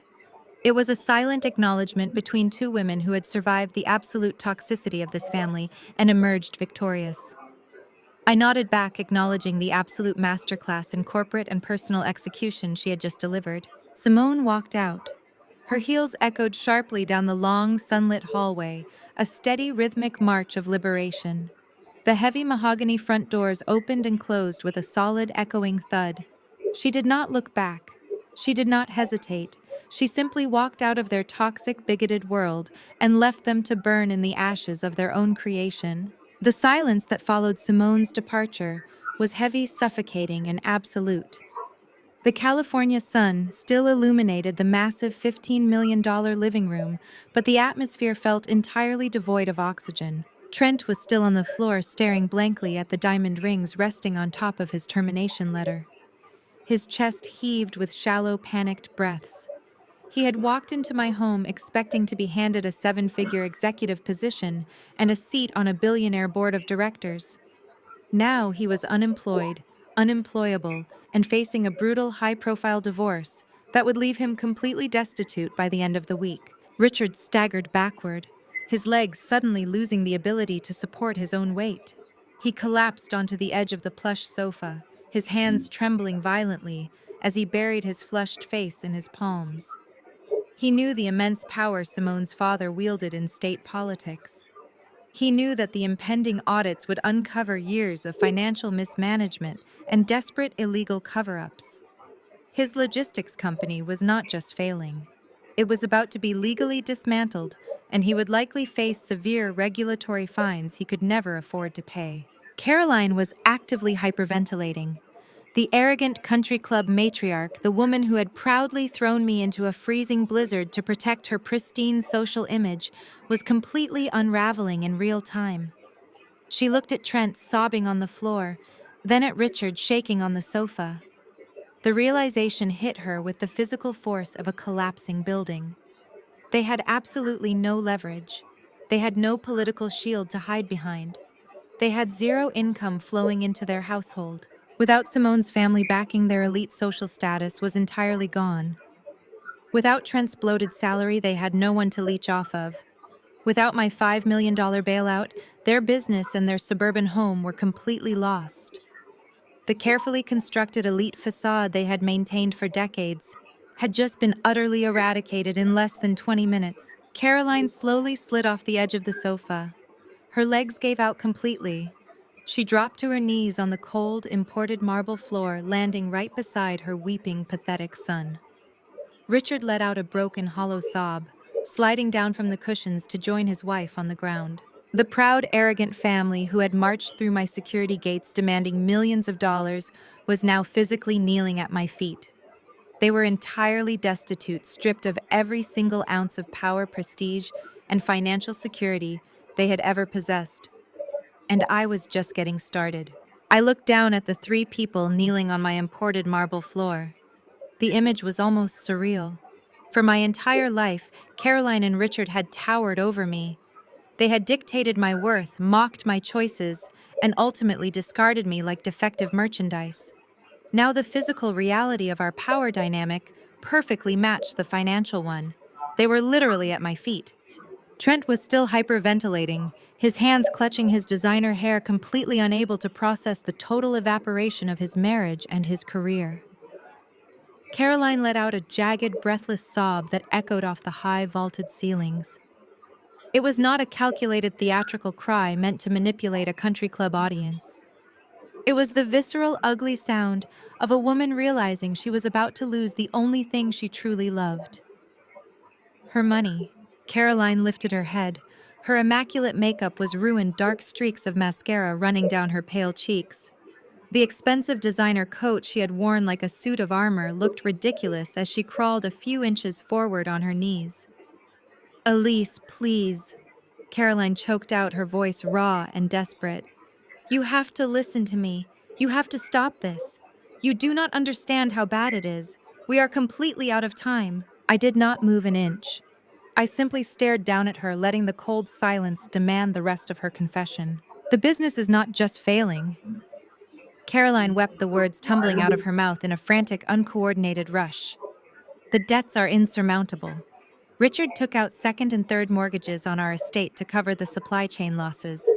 He thought Simone's father would push the zoning permits through and save us. He bet everything on that political leverage. Everything, Elise. And now it is all gone. The bank sent the final notice last week. They are foreclosing on the family home next Thursday. We have absolutely nothing left. Our accounts are overdrawn. Our credit is destroyed. If we do not pay the bank by next week, the sheriffs will come and lock us out." She reached out a trembling hand, trying to grasp the hem of my silk loungewear. I took a sharp, deliberate step backward, keeping myself entirely out of her reach. Caroline's hand fell empty to the marble floor. "We are your family," Caroline wailed, her voice echoing with a pathetic, hollow desperation. "We are your flesh and blood.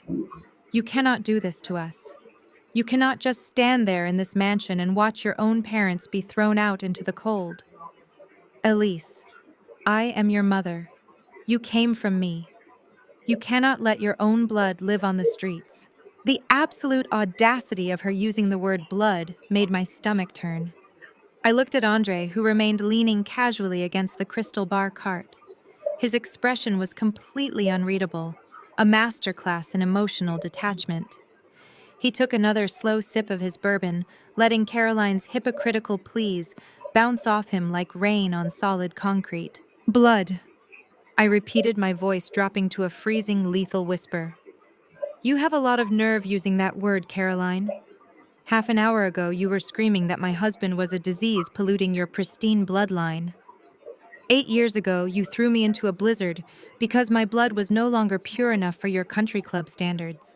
You severed our biological connection the second I chose to love a black man. Do not dare kneel on my floor and try to use biology as a bargaining chip when your bigotry completely failed." Richard let out a pathetic, broken groan. The proud, tyrannical patriarch who had marched into my home demanding millions of dollars was completely dismantled. He looked up at me, his eyes red and swollen. "Elise, please!" Richard begged, his voice cracking into a high-pitched, desperate whine. "I was wrong. We were wrong. I will admit it. I will get on my hands and knees and apologize to Andre right now. Just please call off the hostile takeover. Give me the bailout money. We will disappear. We will never bother you again. Just let us keep the house. It is the only thing we have left to our name." I looked at the man who had raised me. He was not apologizing for his racism. He was not apologizing for destroying my self-worth or abandoning me to the freezing elements. He was only apologizing because the bank was coming to seize his square footage.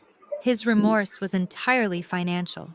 Trent finally found his voice, though it was nothing more than a wet, ragged whisper. "Elise, I have nothing. Simone is taking everything. Andre took my job. I have no savings. I cannot pay my rent. You have to give me something, a consulting fee, a severance package, anything. I am your brother." The chorus of their begging filled the massive sunlit living room. It was a symphony of ultimate defeat. Three arrogant, bigoted, greedy parasites who had fed off the accomplishments and prestige of others their entire lives were finally facing the brutal, uncompromising reality of their own incompetence. You cannot let us be homeless, Caroline shrieked, pressing her forehead against the cold marble floor in a display of absolute surrender. Please, Elise. We will freeze. We will starve. You are a billionaire now. $5 million is nothing to you. It is a rounding error. You cannot let your parents live on the streets. I am begging you. I am begging you on my knees. Please do not let the bank take our home. I stood in the center of the room, looking down at the weeping, shattered remnants of the people who used to terrify me. I let their sobs echo for a long, heavy moment. I did not feel a single ounce of pity. I did not feel a shred of daughterly obligation. I only felt the profound electric satisfaction of a meticulously executed strategy. I turned my back on them and walked with slow, deliberate steps toward the sleek console table near the grand entryway. My leather briefcase was resting exactly where I had left it this morning. I unclasped the brass lock. The crisp, sharp click made Caroline's sobs hitch in her throat. She looked up, a sudden, desperate flare of hope igniting in her tear-filled eyes. She genuinely thought I was reaching for my checkbook. She actually believed her pathetic display of groveling had worked. I did not pull out a checkbook. I did not pull out a pen. I reached into the dark interior of my briefcase and pulled out a sleek black folder stamped with the silver crest of an elite commercial real estate firm. I carried the heavy folder back to the center of the sunken living room. The sharp sound of my steps against the marble floor was the only noise breaking the symphony of their pathetic sobbing. I bypassed the armchair, where Trent was slumped in complete defeat, and stopped directly in front of Richard and Caroline. They looked up at the black folder in my hands with a desperate, starving hunger. Caroline wiped her tear-streaked face, a fragile, trembling smile forming on her lips.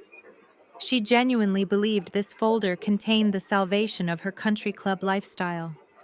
She actually thought I was going to hand her the keys to her survival. You have always prided yourself on being a ruthless, traditional businessman, Richard, I said, my voice cutting cleanly through the heavy air of the room. You spent my entire childhood lecturing me at the dinner table about the mechanics of leverage capital and asset acquisition. You told me women lacked the stomach for real corporate warfare. You said I was too soft to ever understand how the real world operates. I flipped the sleek black cover open. Inside sat a stack of pristine, legal-sized documents bearing the watermark of a prominent commercial bank. It was the exact financial institution that held the mortgages on their lavish suburban estate. Let us talk about how leverage actually works in the modern market. I continued holding up the first document so the California sunlight caught the bank seal. When a logistics company bleeds cash for 5 consecutive years and the owner takes out secondary and tertiary mortgages on his primary residence to cover his failing payroll, the bank gets extremely nervous. Banks despise toxic assets, Richard. They hate holding on to bad paper from failing patriarchs who refuse to adapt to supply chain digitization. Richard stared at the watermark on the documents. His bloodshot eyes widened, darting frantically from the crisp paper to my face. The desperate hope that had bloomed in his chest just seconds ago was rapidly turning to ice. He was a terrible manager, but he knew enough about finance to recognize the letterhead of his primary creditor. 3 months ago, I stated clearly, letting every single syllable land with maximum impact. Your bank decided your accounts were officially a lost cause. They packaged your toxic debt and put it up for sale at a massive discount, hoping to offload the liability before you inevitably declared bankruptcy. They were looking for any private equity firm willing to buy your financial ruin for pennies on the dollar to get you off their books. I dropped the first document onto the glass coffee table right next to Trent's ruined termination letter. Enter a private, anonymous shell company named Winter Frost Holdings, I announced, watching the realization begin to dawn on my father's face. A highly aggressive corporate entity backed by a Silicon Valley tech fortune. Winterfrost Holdings swooped in and purchased your bad debt in its entirety. We bought the commercial loans tying down your failing warehouse. We bought the primary mortgage on your suburban estate. We bought the secondary lines of credit you foolishly opened to pay for Caroline's ridiculous charity gala sponsorships. Caroline let out a confused, wet gasp. Her brain, entirely wired for social climbing and superficial appearances, could not process the complex financial terminology I was outlining. Elise, what are you saying? She cried, her hands gripping the edge of the glass coffee table, smudging the pristine surface. You bought our debt, so you paid it off? You saved our house from the bank. I looked down at my mother, genuinely marveling at her absolute inability to grasp the reality of her own destruction. She was so blinded by her own entitlement that she interpreted her financial execution as a rescue mission. I did not pay it off on your behalf, Mother. I clarified my tone, dropping to a freezing, lethal register. I bought it for myself. I own the debt, which means I own the collateral. Richard let out a sound that was half gasp, half dry heave. He slumped forward, his forehead nearly resting on the cool glass of the table. He understood exactly what I had done. He knew the terrifying legal implications of a hostile entity taking over a defaulted mortgage. You bought the deed, Richard whispered, his voice cracking.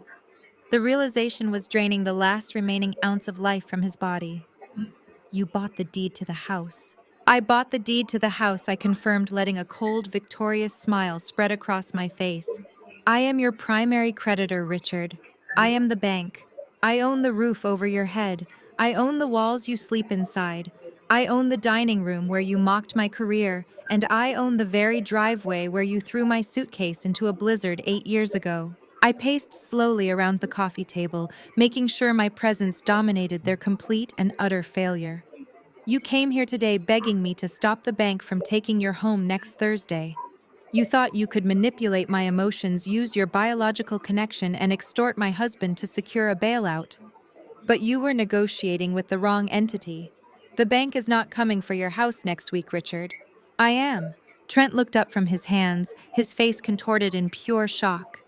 He realized that not only was his own career destroyed, but the safety net of his parents' wealth was entirely an illusion. There was no inheritance left for him to steal. There was no family estate for him to retreat to when his impending divorce finalized. I had meticulously, legally, and financially dismantled their entire bloodline. They had absolutely nowhere to run. You spent my entire life trying to make me feel small, I said, stopping directly in front of my kneeling parents. You tried to make me feel powerless. You told me I was genetically inferior for loving Andre. You told me I would end up begging on the streets. You thought your country club pedigree made you invincible. You thought you could abuse people and hide behind your wealth forever. I reached into the sleek black folder one final time. I pulled out a single stiff piece of legal paper. It was folded neatly in half. Caroline's eyes tracked my hand, her chest heaving with panicked breaths. She was still desperately hoping against all logic that I was holding a cashier's check, a trust fund document, or anything that would ensure her survival and preserve her precious social status. I leaned down and slid the final piece of paper across the smooth glass of the coffee table until it stopped right between Caroline and Richard's trembling hands. It was not a check. It was an official court-stamped eviction notice. The heavy black letters across the top of the page offered absolutely no room for interpretation or negotiation. Notice to vacate the premises. Caroline stared down at the document as if it were a venomous snake resting on the glass. Her manicured fingers hovered over the paper, trembling so violently she could barely bring herself to touch it. She finally picked it up, her eyes darting back and forth across the rigid legal jargon. Her brain, completely hardwired for high society luncheons and charity galas, was violently rejecting the reality of the municipal court seal stamped at the bottom. Elise, what is this? Caroline whispered, her voice fragile and laced with a pathetic, desperate confusion. A joke. A scare tactic. You want us to apologize again? Fine. I am apologizing. I am so sorry for everything. Just put this away. Please, do not play these horrible games with your mother. I did not blink. I stood tall, staring down at the woman who had spent 34 years treating me like a defective accessory. I do not play games, Caroline. I execute strategies. That piece of paper is a legally binding mandate from the county court. I am the sole owner of the estate you currently occupy, and my very first act as your new landlord is to terminate your occupancy. I stepped closer, projecting every ounce of authority I possessed. You have exactly 72 hours to clear your junk out of my property. If you leave so much as a scratched chair behind, I will have the sheriff drag you out. Caroline flinched as if I had physically struck her across the face. 72 hours.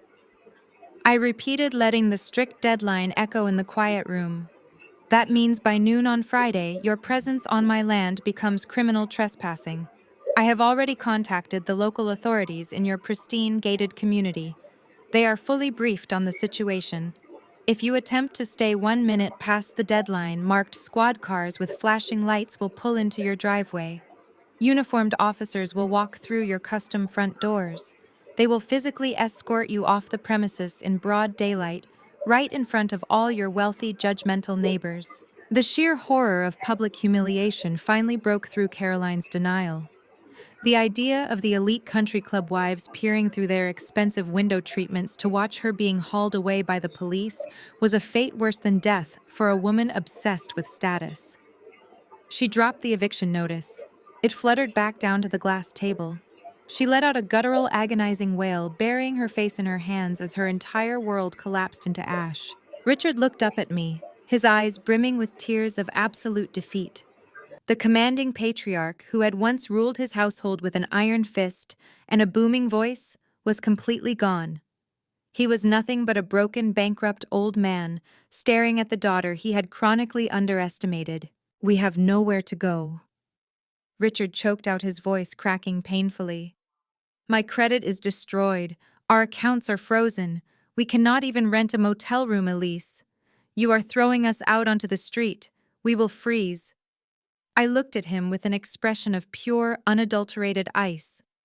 Andre stood silently by the bar cart, watching me deliver the final execution with a look of profound respect. He knew the demons I was slaying in this room, and he let me wield the sword entirely on my own. "It is funny how the universe balances the scales," I said smoothly, turning my attention back to my weeping father. 8 years ago, the temperature was 14 degrees. The snow was up to my knees when you locked the heavy oak door and left me to freeze in the dark. I begged you to let me back inside just to grab a coat, and you turned off the porch light. I survived. I suggest you start packing quickly and dress warmly. The forecast for this weekend in your area looks remarkably chilly." Trent remained slumped in his armchair, but he had stopped hyperventilating. The frantic panic that had gripped him when Andre fired him and Simone walked out had morphed into something entirely different. He was completely catatonic. His glassy, empty eyes stared blankly at the red ink crossing out his name on the coffee table. He had just realized the final devastating truth of his existence. He had no job to go to on Monday morning. He had no wealthy, brilliant wife to finance his luxury lifestyle and provide him with political cover. And now he did not even have his childhood home to retreat to. The golden boy had been stripped of his golden parachute. He was a 38-year-old man with absolutely zero assets, zero prospects, and zero people left to manipulate. He sat there like a hollow shell, paralyzed by the overwhelming magnitude of his own catastrophic failure. His mouth hung slightly open, but he made no sound. His brain had simply shut down, unable to compute a reality where he was no longer the most important person in the room. I stood in the center of my sunlit $15 million living room, looking down at the wreckage I had masterfully orchestrated. Caroline was folded over herself, her forehead resting against the cold marble floor as she sobbed uncontrollably, mourning the absolute death of her country club facade. Richard was weeping silently beside her, his shoulders shaking with the terrifying realization that he was entirely destitute and out of options. Trent remained frozen in his chair, a lifeless statue of arrogant incompetence. They were completely, utterly broken. I had taken their money, their dignity, and their home, leaving them with absolutely nothing but the crushing weight of their own consequences. I watched them for a long, quiet minute. In movies, this is the part where the protagonist feels a sudden pang of guilt. This is the moment where the music swells, the family members apologize, and everyone embraces in a tearful, forgiving reunion. But this was not a movie. This was reality. And in reality, forgiving your abusers does not heal you. It only gives them a fresh opportunity to sharpen their knives. I felt absolutely no guilt. I felt no urge to kneel down and comfort the woman who had birthed me. I felt no desire to offer a hand to the man who had raised me, nor did I want to console the brother who had constantly mocked my husband. They had forged their own weapons, and they had impaled themselves on them. I did not offer a final hug. I did not offer a tearful goodbye.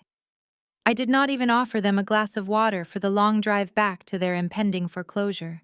Instead, I reached into the pocket of my silk loungewear and pulled out my smartphone. I opened our estate security application. I bypassed the standard gate controls and navigated directly to the emergency protocol screen.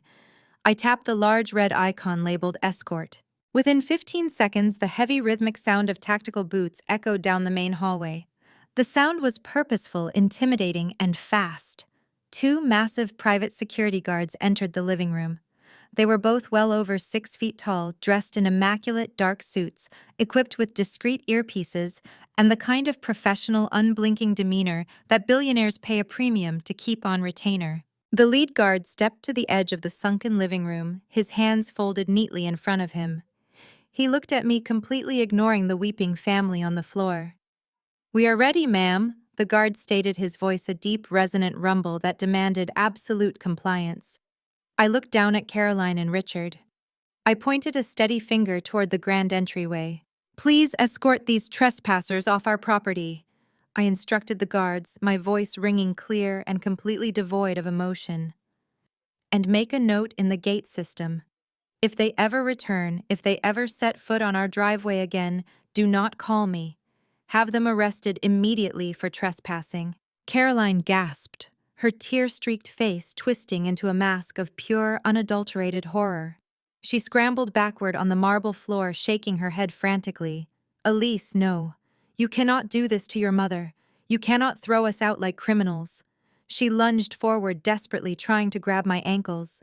She wanted a physical connection, a final manipulative attempt to force a daughterly response, but she never made it. The lead security guard moved with terrifying speed.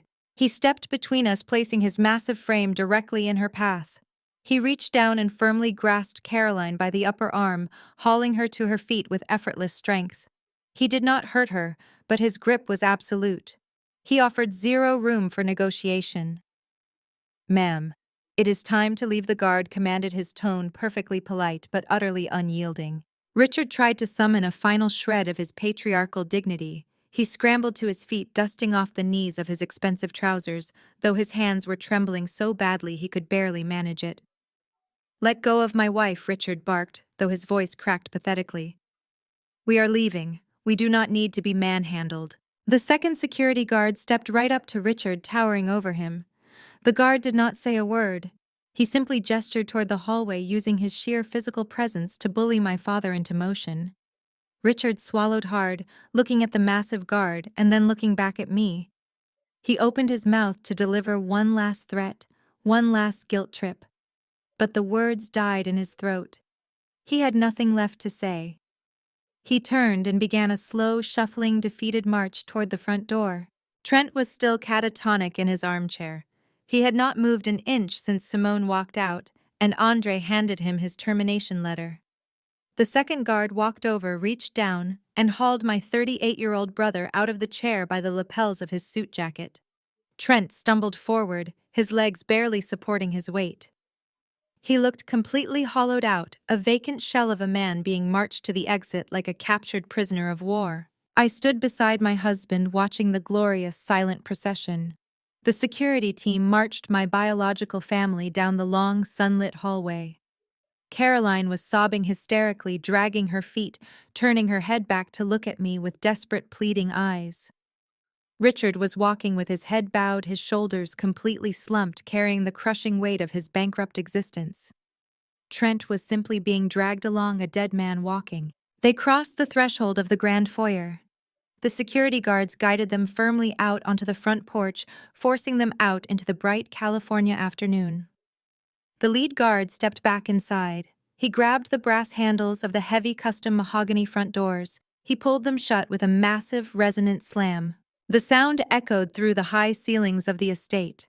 The heavy click of the automated deadbolts engaging signaled the absolute end of the war. They were locked out. The fortress was sealed.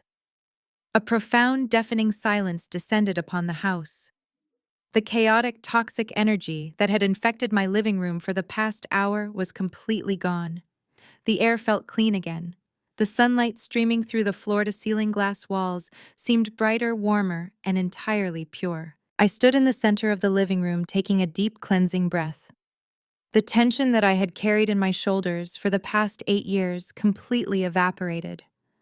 I had surgically excised the cancer from my life. I had cut out the rot legally, financially, and emotionally.